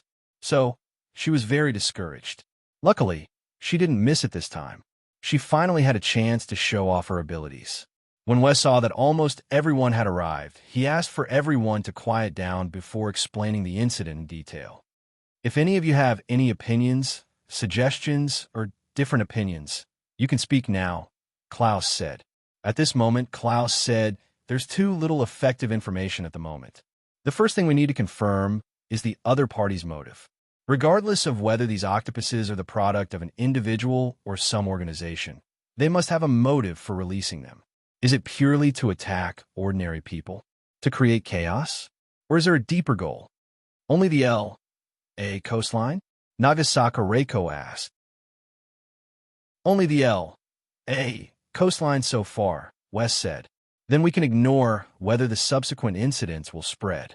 What we can confirm is that the source should be within L.A. or nearby waters, so the L.A. coastline happened first, Nagasaka Reiko said. We can investigate whether there are any related or similar research departments in L.A. and the surrounding areas. Wes nodded. Indeed, we can research in this area. Elite, Ruan Faxben said. Come with me to fish out some mutated octopuses. I want to study them. Sure. Although the situation was still developing, it was still under control. If it didn't solve it soon, it would soon go out of the anti-terrorism department's control. If similar incidents happen in other areas, report to me immediately, Chun Zhao said. President, do you know any researchers who study octopuses? Find one and ask. Chun Zhao thought about it. Should he ask Right? Chapter 2386. Hi, Right. Right looked up at Chun Zhao, who opened the office door. She was surprised. Chun Zhao hadn't come to school for almost 2 months. The school only gave him the title of professor. He didn't have a salary or a position. Chun, how come you're free to come to school today? Chun Zhao looked at Right resentfully. I'm a teacher here. Is it weird that I'm here? Right laughed coldly. Chun Zhao opened the fridge and took out a can of beer. Only Right had a fridge in the entire school. Only she would put beer in the fridge. Okay, I'm here to see you. Huh? What's with that look? Can't I come to see you? Tell me, what do you want? Chun Zhao chuckled. Other than that, I also want to ask you something. What is it? Does our school have a marine biology expert? Chun Zhao asked. Huh? Why are you asking? Are you planning to change your major to marine biology? No, just discussing academic issues, Chun Zhao said, chuckling. Right narrowed her eyes at Chun Zhao. Chun Zhao's medical skills were very high, and he even had his own academic research. However, Chun Zhao definitely wasn't an academic. Right didn't believe that Chun Zhao would suddenly change his nature and go into academia. Why are you looking for a marine biology expert? Like I said, we're just discussing academic issues, Chun Zhao answered seriously. Right stared at Chun Zhao. Chun Zhao returned Right's gaze with a cheeky grin. In the end, Right couldn't get any more explanation from Chun Zhao's face. Okay, our school does have a marine biology expert, Nanston Chilla, but he's only in name. We provide the funding while he's in charge of research and sharing the results. How do you contact him? What do I get? I'll give the school an extra $1 million this year, Chun Zhao said. Only then did Right nod in satisfaction. This is his name card. Take it. Hello. Are you Professor Nanston Chilla? Who are you? Hello. I'm a professor from UCLA. Principal Wright gave me your contact details, Chun Zhao said. I heard from her that you specialize in marine biology? Yes, what's the matter? Hearing that Chun Zhao was a professor from UCLA, Nanston Kira's voice softened significantly. After all, He was a professor at UCLA in name and received funding from the university. I have some questions about marine biology that I want to ask you. I wonder if Professor Nanston is free? I would like to visit you in person. Of course. When is it convenient for you? Anytime, as long as you're free. I need to conduct an experiment this afternoon. If it's convenient for you, come to my research institute at 7 in the evening, Nanston Killis said after some thought. All right, I'll be there on time. In the evening, after applying medicine for Fei Lai, Chen Zhao hurried out the door. Fei Lai's injuries weren't serious, and her constitution was much better than normal people's. With Chen Zhao's care, she was almost fully recovered. As for the lost vitality, Chen Zhao was still making potions. However, it wasn't a big problem. Chen Zhao had a lot of choices now. For example, the huge red eagle. It was a great Lord-level undying bird. However, he couldn't use the parts from the undying bird directly. At least, he couldn't increase vitality with just one bite. After half an hour of driving, Chen Zhao arrived at the door of an oval-shaped building beside a river. Honk, honk. Chen Zhao honked. A head popped out of the guardroom. Hello, what's the matter? Is this the Marine Biology Research Institute? Yes. I have an appointment with Professor Nanston here at 7 o'clock. Please contact Professor Nanston. Okay, please wait. A while later, the guard let them in. A young man in a white coat stood at the door. Hello, are you Professor Chen? Hello, Professor Nanston, Chen Zhao said politely. You look much younger than I thought. I'm not Professor Nanston. I'm his student, Isaac. Hello. Please follow me. Professor Nanston is waiting for you. Isaac led the way. After a few steps, he said, Professor Chen, you're younger than I thought too. I just take good care of myself. Of course, yellow people look younger than white people of the same age. Professor Chen, what are you an expert in?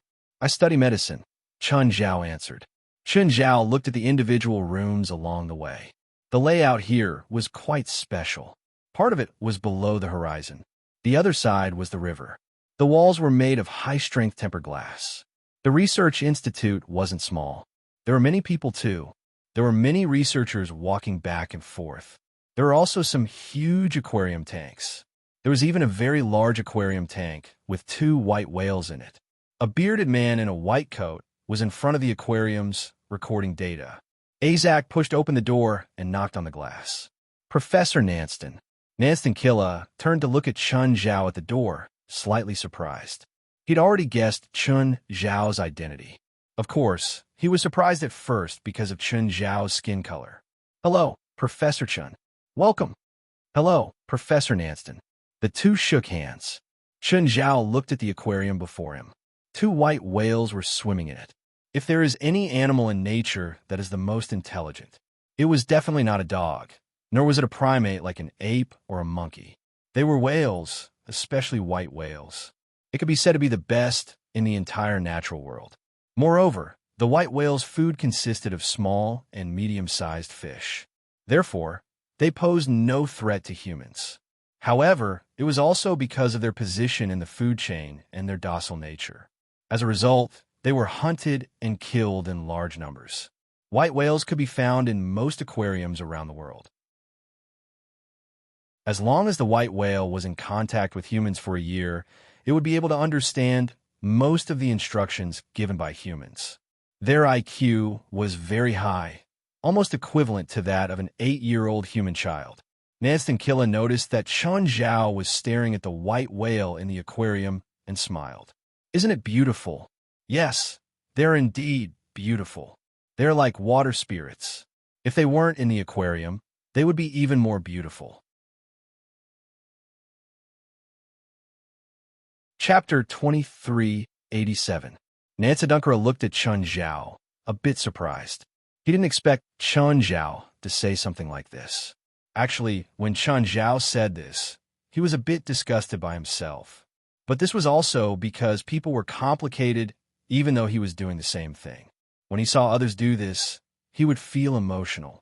However, Nansadunkara treated Chen Zhao's emotional words as an animal protector. He also studied marine animals, so he naturally had a good impression of Chen Zhao. Mr. Chen, do you like animals? Kind of. Chen Zhao smiled. Should he use this to get close to him? I also have a few sharks, Chen Zhao said. A tiger shark and a few rat sharks. Huh. I thought you didn't like to keep marine animals in aquariums? I didn't say I kept them in an aquarium. I didn't say that I kept them in an aquarium. In fact, I have a private beach, and these sharks trespassed into my private waters. One time, I went fishing and threw in some raw meat, but it was eaten by those sharks. I was so angry that I kept throwing food at them, trying to catch them. But these guys were too cunning. They only ate the bait and never took the bait. Every time I went out to sea, I would fight with those sharks, and they seemed to have identified my boat. They would follow me every time, and after a while, we became familiar with each other. Once, I accidentally fell off the boat, and they rushed towards me. At that time, I thought I was going to be eaten by the sharks, but the biggest of them, the tiger shark, held me on the surface of the sea and didn't eat me. From then on, I had a different impression of marine life. Later on, those sharks settled down near my private beach, and I often fed them. At first, I was more cautious, but gradually, I started to go into the water to play with them. Now, I'm very familiar with them. They have never attacked me, and will help me chase away unfamiliar sharks. They and I are already a family. Chen Zhao completely changed the process of getting to know the 5 tiger generals. He, Amon, and Little Nine had completely ignored the matter of them chasing after them. Nancy Dunkera's face was filled with disbelief. Can I see those sharks? Of course, Chen Zhao said. After all, he had a favor to ask now, so he couldn't reject Nancy Dunkera's request. Other than sharks, there's also a family of dolphins. Once, when I was walking on the beach, an adult dolphin was stranded. I sent it back into the sea. That dolphin and its family have been living on the beach ever since. They also got to know my shark friends. Unbelievable. I've never seen sharks and dolphins coexist peacefully, Nancy Dunkera said in amazement. Nancy and Kira said in amazement. Their relationship is like that of natural enemies. Large sharks will attack dolphins, and groups of dolphins will also attack sharks. When is it convenient for me to see it? Nancy Dunkera studied marine life. Of course, he was very interested in the sharks and dolphins, Chen Zhao mentioned. Of course, any time. Can I now? Now? Yes. Chen Zhao nodded. What I need to bring? A diving suit? My villa at the coastline has specialized diving equipment. You don't need to bring it there. Chen Zhao had wanted to go straight to the point, but seeing how excited Southampton was, he could only take him to Moon Villa. Of course, Isaac was going with him. It was different from the fanaticism of Southtown Chilla. Isaac was more rational. He didn't believe Chen Zhao's words. It wasn't that Chen Zhao wanted to pull something from Nancy Key. Perhaps Chen Zhao had made it up to get closer to her. The things Chen Zhao said, such as the shark saving him and they becoming good friends, or the dolphin and shark becoming friendly neighbors, seemed impossible.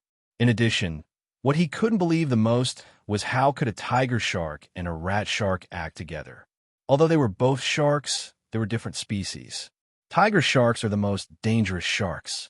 They're like the tiger, the king of the forest in the sea. They wouldn't move in groups, let alone with different types of sharks. As for the rat sharks, they were a pack of wolves in the sea. They were greedy and cunning, so they would not act together with the tiger sharks.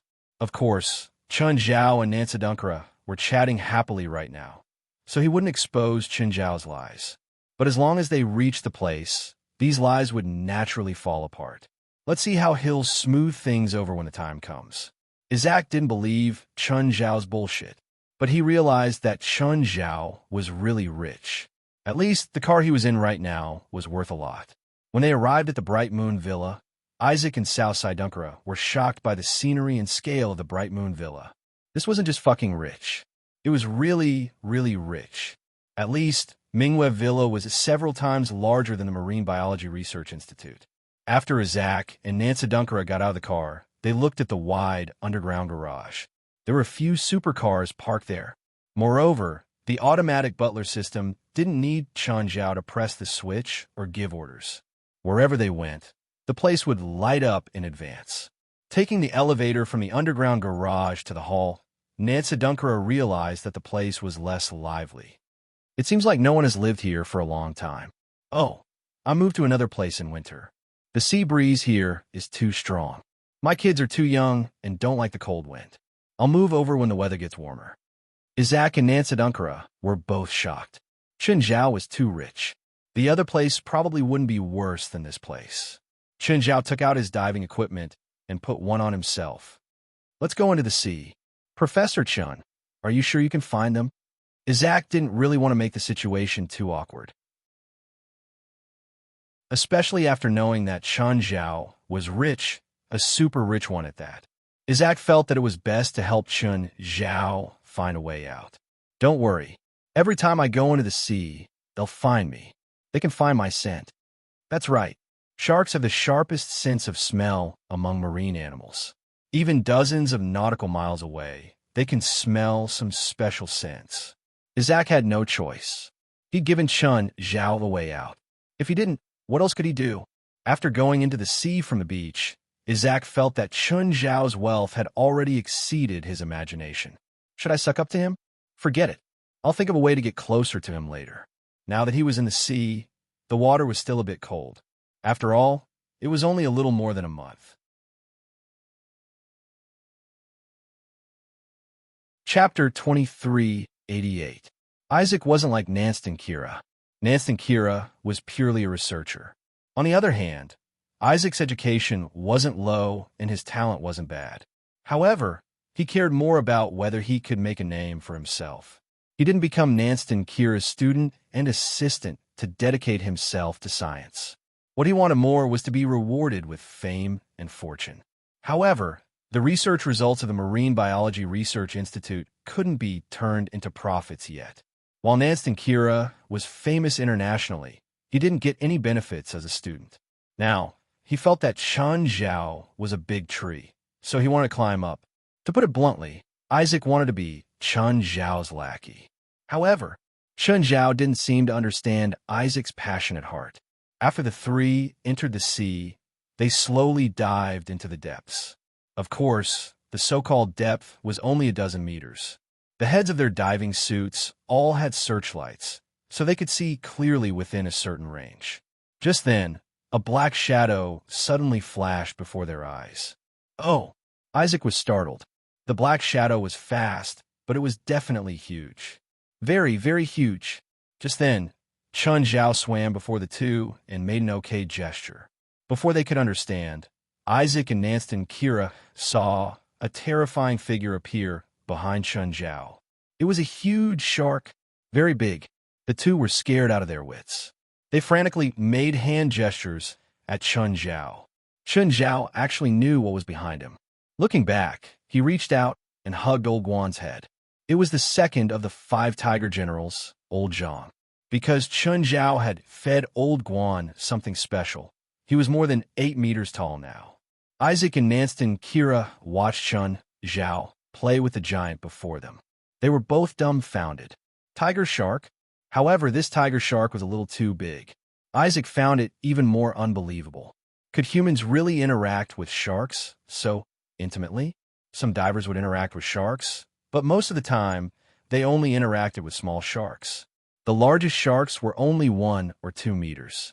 These sharks wouldn't hunt for medium or large prey. Therefore, they didn't pose much of a threat to humans and wouldn't attack them. That was why they seemed to be able to interact with humans. In fact, that was not the case at all.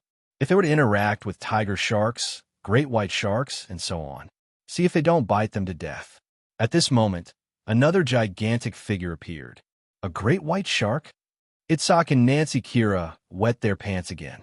The eldest of the 5 tiger generals, Old Guan, had arrived. Old Guan nudged Chen Zhao with his huge head, looking very intimate. Because he had been busy recently, Chen Zhao had people feed him on his behalf. So, they missed him very much. Behind Old Guan were the 3 rat sharks. The 5 tiger generals had gathered. Nancy Kira was pleasantly surprised. On the other hand, Isaac's face was full of disbelief. Really? Do great white sharks and tiger sharks really coexist with mouse sharks? Great white sharks and tiger sharks were the most dangerous sharks. At the same time, they were also the sharks that injured people the most. Their diet also included rat sharks. But now, they actually coexisted completely. This was truly incredible. However, regardless of whether it was great white sharks, tiger sharks, or mouse sharks, they all seemed to be much larger than normal sharks of the same species. Chenjiao interacted with the 5 tiger generals for a while. Then he turned to Itzhak and Nancy and gestured for them to come over and get to know the 5 tiger generals. But now, both of them hesitated. Itzhak just wanted to escape back to the shore. At this moment, Nancy suddenly calmed down. He knew the danger of tiger sharks and great white sharks better than anyone else. They did not necessarily like to eat people, but they really liked to attack people. Chun Zhao shook his head and waved again, telling them that the 5 tiger generals were not in danger. Nancy Kira thought for a while. Finally, he carefully reached out and touched Old Guan's head. Old Guan pushed Nancy's palm away, swam one round, and returned to the original spot.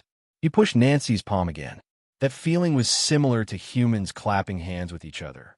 Of course, sharks could not do such complicated movements. Moreover, their gills were special. They needed to swim continuously to breathe oxygen in the water. Nancy finally relaxed. It seemed that the 5 sharks really would not attack them. He started interacting with the other sharks one by one. Suddenly, Nancy, Chilla, and Isaac felt the water pressure behind them again. Turning their heads, they saw a white shadow pass by them at an extremely fast speed, charging directly at Chun Zhao. Chun Zhao reached out and grabbed the figure, but he was dragged in the sea by the figure. Itzhak and Nancy could see Chun Zhao's searchlight go one round in the water and then return. Dolphin. It was a bottlenose dolphin. That dolphin swam really fast. After taking Chun Zhao one round, the bottlenose dolphin returned to the original spot. Then it started pushing its mouth against Chun Zhao's, acting like a spoiled child. Chun Zhao had to reach out and keep comforting the dolphin. As for the surrounding sharks, they had no intention of attacking at all. Itzhak was shocked. Could sharks and dolphins really coexist? Just then, another adult dolphin brought a few underage dolphins over. Only now did Itzhak believe what Chun Zhao had said earlier was true. After interacting with the 5 tiger generals and the dolphin family, Chun Zhao led Nancy and Itzhak to the surface of the sea. Nancy pulled down the respirator. While panting, she said excitedly, Really? It's unbelievable. I've never been so close to a great white shark and a tiger shark." Itzhak was still in shock. But thinking of the terrifying sharks in the water below them, Itzhak decided to return to the shore first. Isaac didn't tell Nancy Kira that he had a phobia of the abyss. Deep phobia was actually a great psychological fear when the bottom of the body could not be seen. The surface of the sea was the most common deep area. "Professor Nancy, let's go to the shore first." "Okay, too bad the oxygen tank is out of gas. Otherwise, I really want to continue interacting with those cute guys down there." Cute guys? Those guys weren't cute at all. They were all dangerous and deadly creatures. Zach thought silently in his heart. He only calmed down when he stepped on the beach. "Oh, right, Professor Chun. Why are you looking for Professor Nancy? You didn't seem to say." Chapter 2389. Isaac brought this up on his own, mainly because he had the same thoughts as before. He had to please Chun Zhao. He usually couldn't come into contact with rich people. Now that he'd met one, he couldn't miss this opportunity. Oh, look at my memory. Only then did Nanston remember. Chun Zhao had come to consult him on academic issues. Nancy Kira had completely forgotten about it. His mind was filled with things like great white sharks, tiger sharks, rat sharks, and dolphins. "Oh, Professor Chun, you're a medical specialist, right? Why are you looking for an oceanographer like me?" Chun Zhao glanced at Nancy Kira, who also felt a bit embarrassed. Nanston's EQ was too low. He didn't know how to communicate at all. "It's like this. I recently accepted 2 patients. They were bitten by octopuses and then seemed to have been poisoned. They're still unconscious." "Are you sure they were bitten by octopuses?" "Yes, I'm very sure. The octopus's toxin is very low, and it's a non-fatal paralysis toxin. Unless you catch a few hundred octopuses, extract all the toxin, and drink in one go, it won't cause any harm to the human body."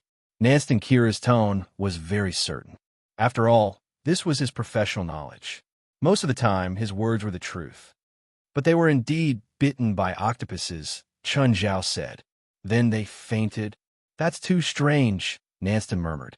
Are you sure they weren't attacked by other creatures before or at the time? Nanston Chilla murmured. It could also be a sea serpent, or it could be a cockroach. Professor Nanston, I respect your professionalism, but please don't doubt my professionalism. I know the symptoms of sea snake venom, and I also know the symptoms of conchus conchus, as well as their treatment methods. Before I came to you, I brought the octopus that attacked the 2 injured people to an expert for identification. No one seems to recognize this octopus. It seems like it's a new species, or it might have mutated under certain circumstances. Nanston wasn't angry because of Chun Zhao's rather radical tone. Instead, he paid attention to the latter part of Chun Zhao's sentence. A new species and mutation. Marine creatures often had mutations, but they were mostly single individuals. It was very rare to find group mutations. Since 2 people were attacked at the same time, it meant that this was not a single mutation. In order to understand more about the octopus toxin in the treatment plan, I brought the octopus to a professional organization for screening. Why didn't you send it to me immediately? I'm the most professional and authoritative marine biology expert.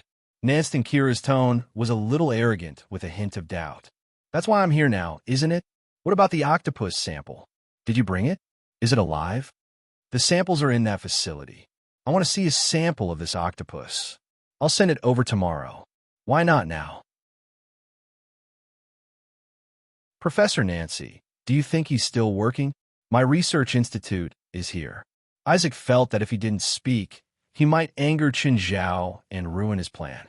Professor Nancy, our research institute is different from other institutions. We can't use our standards to demand others. Nancy thought for a moment before nodding reluctantly. All right, but I still hope to see the sample tomorrow. If Professor Chun is busy, I'll be happy to help deliver it, Isaac said. Isaac said, Professor Chun, if it's convenient for you, could you leave your contact information? Okay, here's my phone number. Chun Zhao gave his number to Isaac. At the same time, he said, Professor Nancy, I'd like to ask you a few questions. Yes, go ahead. With current technology, is it possible to modify other creatures? More accurately, can it modify mutated octopuses? Nanston Keurig thought for a moment. The vast majority of mutants are uncertain mutations that cannot be controlled or even determined. With the current technology, it can be modified to cause this creature to mutate. However, this kind of modification is also uncontrollable. However, the creature to be modified must first meet a few conditions. Its vitality is tenacious, some dominant genes are unstable, and recessive genes are stable. The octopus just happens to meet these conditions. Does the octopus meet these conditions? Of course, I don't need to say that it has strong vitality. Even if its head is cut open and its tentacles are chopped off, it can still live for a long time. Secondly, the dominant genes are the so-called external characteristics, such as skin color and size.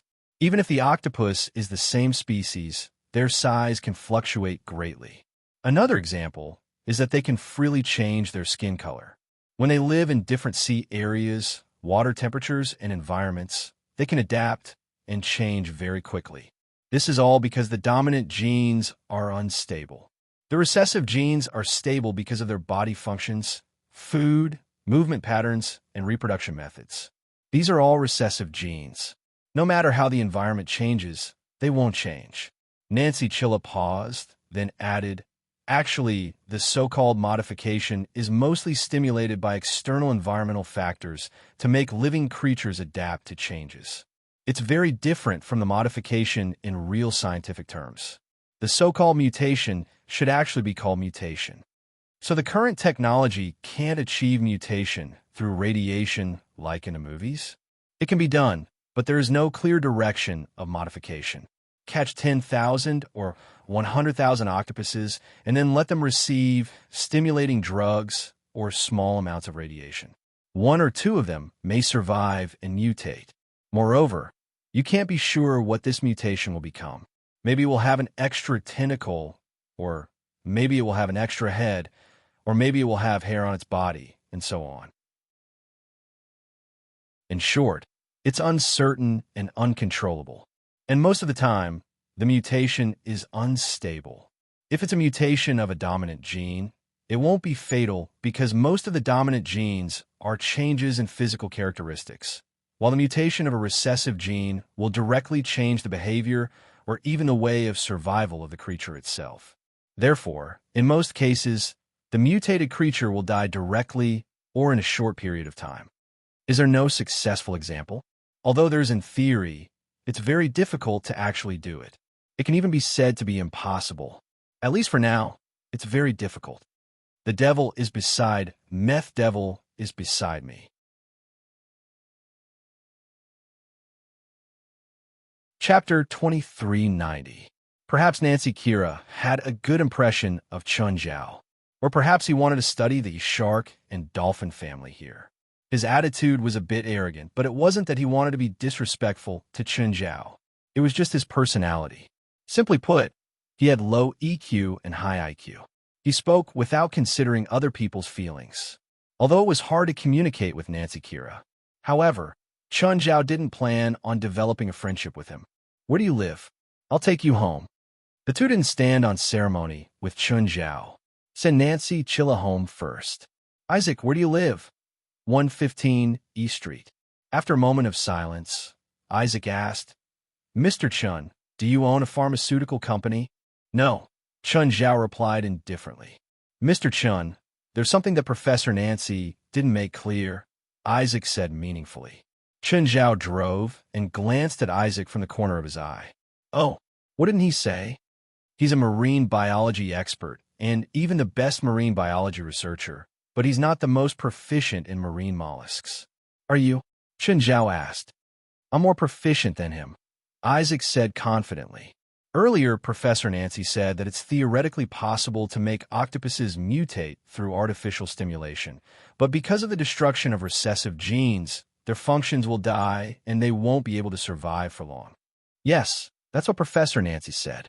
Is there a problem with what he said? No, but it's not unsolvable. How? Just like a human individual, if he suddenly changes his lifestyle, habits, or even eating habits, the human individual will suffer from illness or even death. It's the same for octopuses. Of course, the mutation we're talking about is a more intense and radical method, so octopuses can hardly survive. If you want the mutated gene to survive, you can only do so through reproduction. Just like the survival of the fittest in the theory of evolution, after a dozen generations of reproduction, the mutated gene will become stable and a new species will appear. What you said about relying on reproduction to stabilize genes, there's a big flaw in this. The first-generation mutant can be cultivated into a second-generation mutant through artificial reproduction by extracting seminal vesicles, but the genes of the second-generation mutant must still be in an unstable stage. Can they survive to maturity? Not to mention a dozen generations of reproduction. Octopuses can lay up to 100,000 eggs at a time. Among these 100,000 eggs, there will always be a small number of second-generation mutants that can survive. This is a matter of probability, because the large number increases the success rate of the experiment. If it were an ordinary mammal or an animal that lays fewer eggs, it would be much more difficult. These second-generation mutants that survived will be bred into the third and fourth generations. Their offspring's survival rate will gradually increase, and their genetic stability will gradually increase. Finally, they will become a new species. It does sound possible, but what about the actual operation? Of course, the actual operation is not as simple as the theory. This requires the accumulation of a huge amount of research and experimental data. Looks like you have experience in these kinds of experiments. Not me, but my senior and Professor Nanston's assistant, Homesius. 5 years ago, when I first came to the Marine Biology Research Institute, I was arranged to work under Homesius. He's an expert in marine, soft-bodied creatures. I worked under Homesius for a year and came into contact with large amounts of experiments and data. I'm already very familiar with the entire process. However, for some reason, Professor Nanston and Homesius got into a conflict. They argued intensely in the office, and then Homesius left the institute in anger with his experimental data. I replaced Homesius and became Professor Nanston's assistant. Huh? Have you been in contact with Homesius all these years? Chen Zhao asked. 2 years ago, Homesius was looking for investors who were willing to fund his research. At that time, I could feel his disappointment. He looked for many people, but none of them were able to get an investor. The next year, things seemed to have changed. At that time, I could feel the change in his tone and state of mind. Later, he invited me to quit my current job and return to his side to continue being his assistant, but I refused.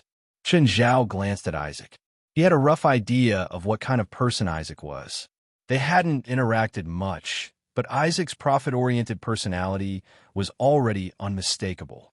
Although pure scientific researchers like Nanston Kira deserve more respect, but in reality, people like Isaac were more comfortable.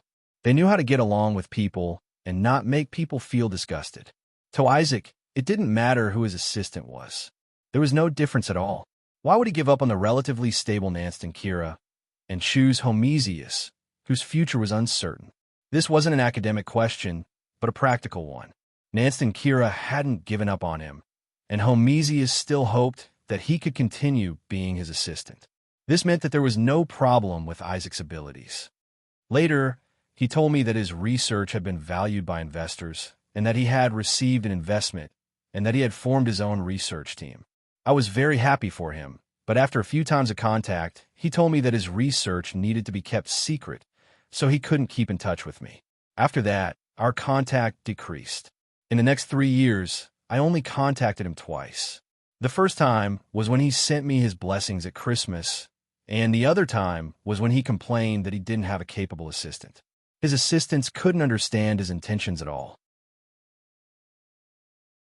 As he spoke, Isaac couldn't help but glance at Chen Zhao. He'd said the last sentence on purpose, as if to prove his value. Do you know who invested in his research? Chen Zhao asked. No. He said that it was a clause in the confidentiality agreement.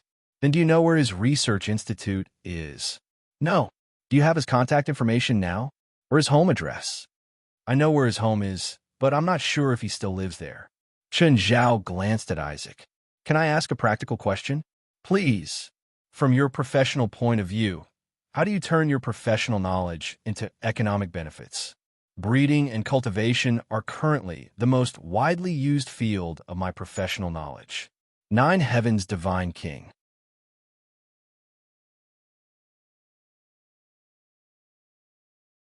Chapter 2391. Chen Zhao rubbed his chin. If you have a great research job and a high-paying job, what would you choose? It's a high-paying job, Isaac answered calmly. His goal had never been to dedicate his life to science. What he needed was a high salary, fame, and a good life. He didn't want to be asked by Nanston Kira to work until dawn in the research institute every day. He didn't want to go into the sea to interact with sharks in the cold. If there's a job on an island that's about to be developed, Chen Zhao said, there are some marine creatures on the island that are clearly different from the commonly known natural creatures. For example, their size. This island is a tourist island. The owner of the island hopes to use these marine creatures to attract tourists, but at the same time, he doesn't want people to be overly suspicious of the origin of these marine creatures. What should I do? It's simple, Isaac replied with a smile. Ow, hire me. I'm all ears. Before my island is announced, I will first publish some papers to establish the theory that these marine creatures should exist in the first place. At the same time, it will also give the public some time to adapt and buffer so that when these marine creatures really appear in the eyes of the world, it will not cause such a strong impact. Chen Zhao suddenly stopped the car. Isaac was stunned. He watched as Chen Zhao stopped the car on the road in the middle of nowhere. He didn't understand what Chen Zhao wanted to do. Chen Zhao suddenly dug around in his pocket. Isaac suspected that Chen Zhao was going to take out a gun. Of course not. Chen Zhao took out a checkbook. He wrote a number on it and handed it to Isaac. Itzhak jumped when he saw the numbers on the check. $1 million. It was definitely an astronomical number for him right now. Chen, Professor. Mr. Chen, what do you mean? Please quit your current job. I need you to work for me. Air, can I think about it? I just need you to answer. Accept or reject. I accept. Later, you'll receive a confidentiality agreement, Chun Zhao said. This is my investment plan, and you're part of it. Of course, I don't need a marine biologist. At least, I don't need the best. Of course, I'm not just a marine biologist. I can also be a spokesperson. Isaac was very smart. He immediately understood what Chun Zhao needed. What Chun Zhao needed was someone to endorse his books. Someone with a relevant background, such as a professional who had been studying marine biology for a long time.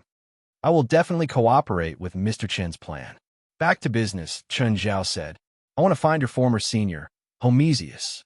Originally, Isaac was very tired at this moment. But suddenly, he didn't feel tired anymore. His reaction fully demonstrated the saying, money makes the world go round. Money can solve most problems. Only a few problems require more money.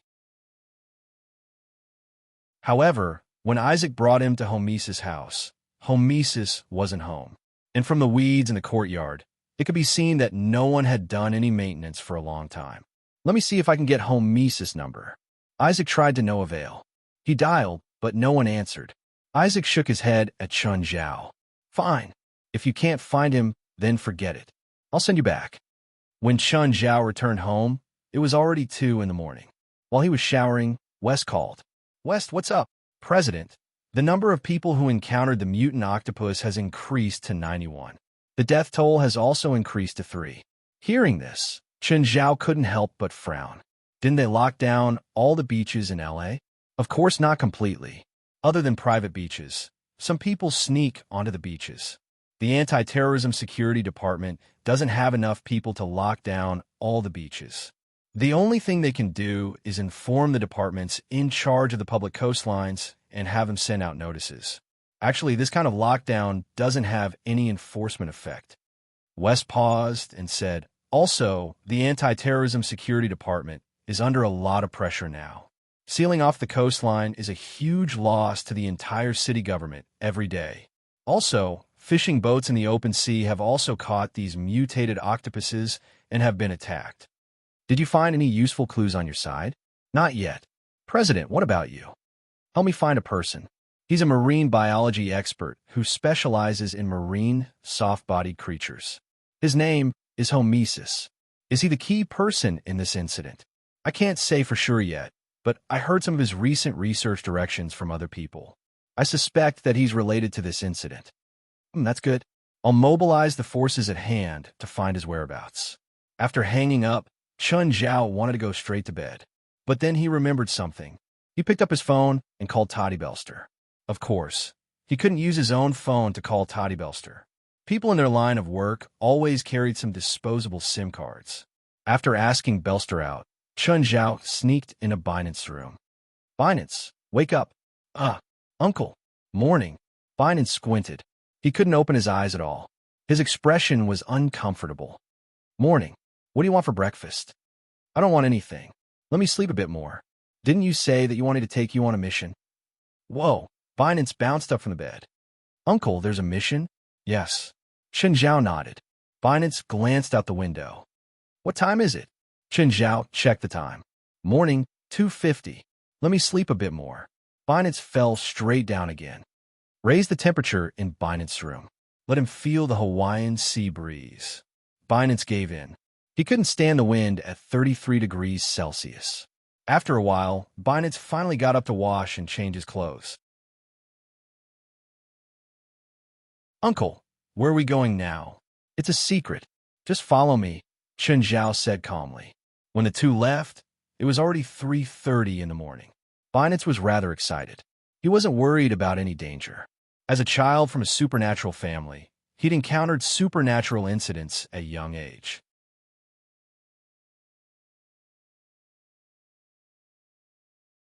Chapter 2392. Uncle, is an evil schemer coming out to cause trouble? Or is an ancient demon about to break the seal? Let him break the seal so that we can beat him up. Chun Zhao just drove in silence, keeping a smile on his face.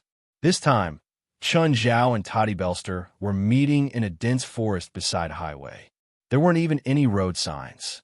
They were going to meet at the last road sign, drive at 80 kilometers per hour for 15 minutes, then get off and walk left for 2 kilometers. When Chun Zhao and Binance arrived, Toddy Belster wasn't there yet.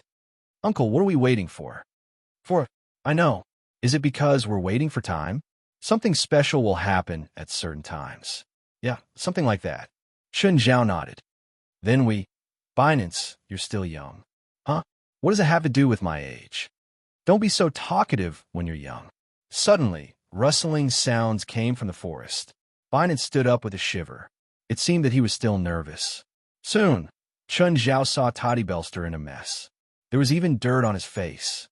Phew. President, let's meet at another restaurant next time. I'm so tired. It's so hard to find. I almost got lost. Uncle, is he a helper? Helper? President, do you need my help with anything? Toddy Belster's heart trembled. Wasn't it very dangerous for Chun Zhao to need help with something? Also, why did he bring a kid here? Ever since Toddy Belster became a spy, he started to be paranoid. From then on, he began to be paranoid. Whatever he did and whatever others said to him, he would speculate for a long time. Every time someone approached him, he would suspect that the other party was testing him. If he continued, he felt that he would get an occupational disease. I've already thought of a way to help you with your last request, Chun Zhao said. Huh? You have a way? What way? Is there a way for me to master powerful spells? Chun Zhao snapped his fingers.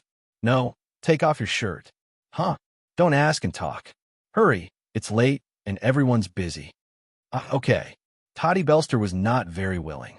Taking off his shirt, Toddy Belster shivered as he felt the cold wind blowing on his body. And then, lie down. Toddy Belster looked around.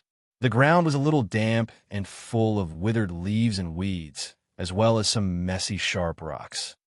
Binance, take a look at this magic circle and embroider one on him. Uncle, you can't say that the magic array is embroidered. It should be inscribed. It's more or less the same. Anyway, put one on him. Uncle, you didn't call me here to carry out any mission, did you? Binance, some missions are not as simple as they seem. There are secrets hidden behind them. You might even be saving the world right now. Don't underestimate everything you do. Him? Me? Save the world? Do you think I'm joking? No. I'm suspecting that you're lying to me. Ask him yourself if he is about to conquer a dreadful place. Yes, Bermuda, the land of demons. As a liar, Toddy Belster obviously knew how to cooperate with Chun Zhao. Bermuda? Uncle, you're saying that we might have to go to Bermuda, right? Yes, he's the key person to Bermuda. Okay, I understand. Binance's interest was piqued once again. Based on Chun Zhao's limited experience with children, this was what he had learned. If he wanted Eva to follow his orders, he had to fool him. Binance walked up to Toddy Belster. Uncle, hold it down. Worried, Toddy Belster looked at Chun Zhao and asked, will it hurt? I don't know. Then why does he want you to hold me down? Maybe it's to prevent you from getting crooked. Chun Zhao had already grabbed Toddy Belster. I won't move. I sleep peacefully and in a good position. You probably can't sleep, Binance said, smiling. Chun Zhao looked at Binance with admiration. Suddenly, Chun Zhao felt that Binance had the potential to be cunning at such a young age. Was tattooing painful? Anyone with experience would know that it was. The pain of a magic array was 100 times worse than a tattoo. Actually, a tattoo pen burned the skin with a high-intensity laser. If it wasn't continuous, it would just feel like a needle poking into the skin. But magic array was different. It was continuous and excruciating pain. That kind of painful feeling was like taking a needle and poking it with force. It didn't stop for a second. Don't move. It'll be done soon. Chun Zhao held Toddy down tightly. Right now, Toddy's face was completely red. The veins on his neck and forehead were bulging. Coupled with his heart-wrenching screams, it was easy to imagine how much pain he was in. It won't be fast. It'll take at least an hour, Binance said. An hour? Wait, I don't want to draw anymore. Chun Zhao looked at Binance and rolled his eyes. Do you have to be so direct? Uncle, he has the right to know how much more pain he has to endure. This magic array doesn't look complicated. It's much simpler than the previous one. Why does it take so long? Because it's on a person's body. If it's on the ground, even if there's a mistake, it could be erased and redone. It can't be done on a person, so every mark must be correct. Chen Zhao shrugged and looked at Toddy with pity. Fine, Toddy, bear with it. It's not a big deal. 20 minutes later, Toddy could no longer make a sound. His screams had become hoarse, and his resistance was no longer as strong. His limbs were limp on the ground, and his eyes were lifeless. His entire body was soaked in cold sweat, and his breathing was rapid. Bear with it. It's been 40 minutes. Uncle, only 20 minutes. Toddy Belster cried silently. To him, every minute and every second was so unbearable. His body didn't seem to belong to him anymore, but the pain still belonged to him. Bear with it. Chen Zhao didn't know how to comfort him. It's for your own good.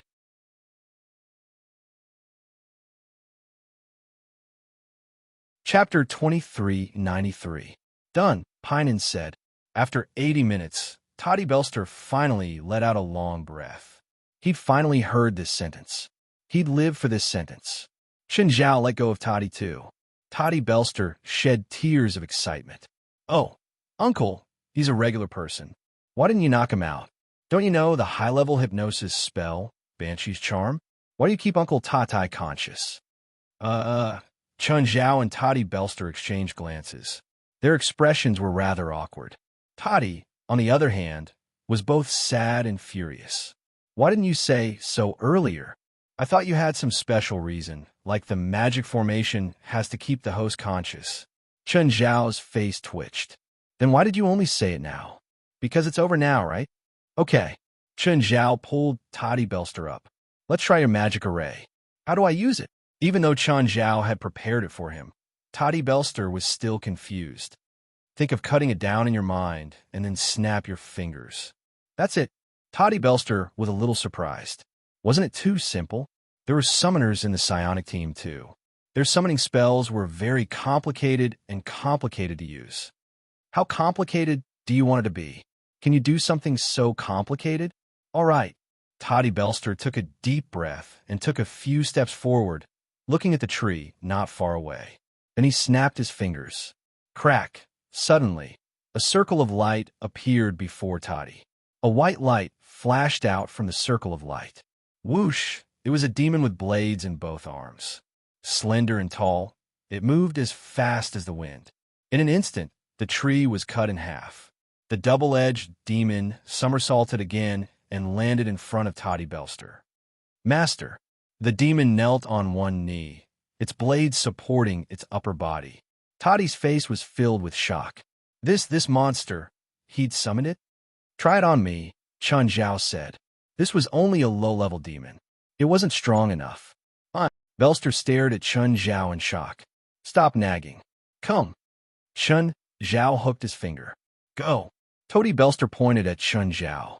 The demon didn't waste any time and attacked Chen Zhao directly. Bang! Chen Zhao knocked the demon down with a single punch. Half of the demon's body was also blown to pieces. Continue summoning.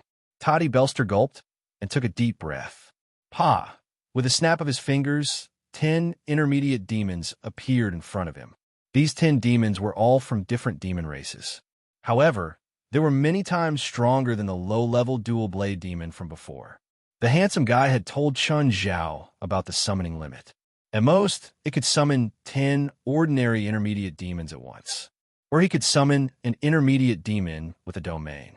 Depending on the summoner's needs, the number and strength of the summoned demons would be different. For example, if it was just to attack an ordinary enemy, it would only summon a low-level demon. Just like the double-edged demon from before. If the enemy was strong, the strength and number of summoned demons would be different according to the summoner's thoughts. For example, in Toddy Belster's eyes, Chen Zhao was a terrifying existence. So, he summoned something close to the highest level of summoning, 10 intermediate demons. Of course, he didn't use the highest level of summoning because he thought he was only sparring with Chen Zhao. The magic formation would summon different demons according to Toddy Belster's needs. For example, if Toddy needed protection, he would summon demons that were good at defense. Advanced summoning could only summon 10 intermediate demons or 1 demon with a domain at once. After using advanced summoning, he could continue summoning low-level demons. There was no limit to the number of low-level demons. As long as Toady Belster was willing, he could summon as many as he wanted. Of course, Chen Zhao also had to pay the price with his wealth. Chen Zhao didn't have that much wealth for him to squander. Therefore, there was a limit to the unlimited summoning. The number of summoned demons couldn't exceed the number of enemies. Chen Zhao killed 10 intermediate demons in a row. He felt that Toady Belster's summoning was quite useful. If it was in the past, even Chen Zhao himself would be tempted. But now it was useless to Chen Zhao. It didn't have any practical meaning. Okay, that's enough. Toady Belster had just tried twice. He was still in a state of shock and joy. He wanted to try again, but since Chen Zhao said so, he didn't dare to use Chen Zhao. After all, Chen Zhao was the one who gave him the summoning ability. He didn't think that he had the right to challenge Chen Zhao just because he had the ability. He had a deep impression of Chen Zhao's terror. Back at the headquarters, Toady Belster didn't walk as stealthily as before. Mr. Toady. Just then, Yangwo walked over. Yang, what's up? Mr. Toady, Miss Westana called you just now, but your phone has no signal. Yeah. Toady was as pretentious as ever. He replied indifferently. She's looking for me? Mr. Toddy, can you tell me how strong you are? Yang was stared at Toady Belster. I don't know. Toady Belster smiled faintly. Did Vestana order you to test my strength? Mr. Toady, please forgive me. After all, we're about to conquer Bermuda. I have to know how strong we are. Toady Belster suddenly felt high-spirited and looked Yangwo up and down a few times. Yang, you should find more people. If it's just you, I'm afraid you won't be able to test my strength. Yangwo raised an eyebrow. Mr. Toady, sorry. With that, Yangwo formed a seal with both hands. A large black sword appeared before him. Yangwo grabbed the sword with his right hand and was about to slash at Toady. But Toady's counterattack was even faster. He only snapped his fingers. In an instant, a tall red figure appeared in front of Toady Belster. Not only was this tall, red demon muscular, but his muscles were also like a bodybuilder's. The red demon grabbed Yangwo's great sword with one hand. You're tuning in to the Romance Rendezvous YouTube channel. We're so grateful for your support, and don't forget to subscribe to join us on this incredible journey through captivating stories. Your generosity through donations truly makes a world of difference, as it's the primary source of revenue that allows me to expand and enhance this channel for you. Thank you from the bottom of my heart for being a part of this adventure.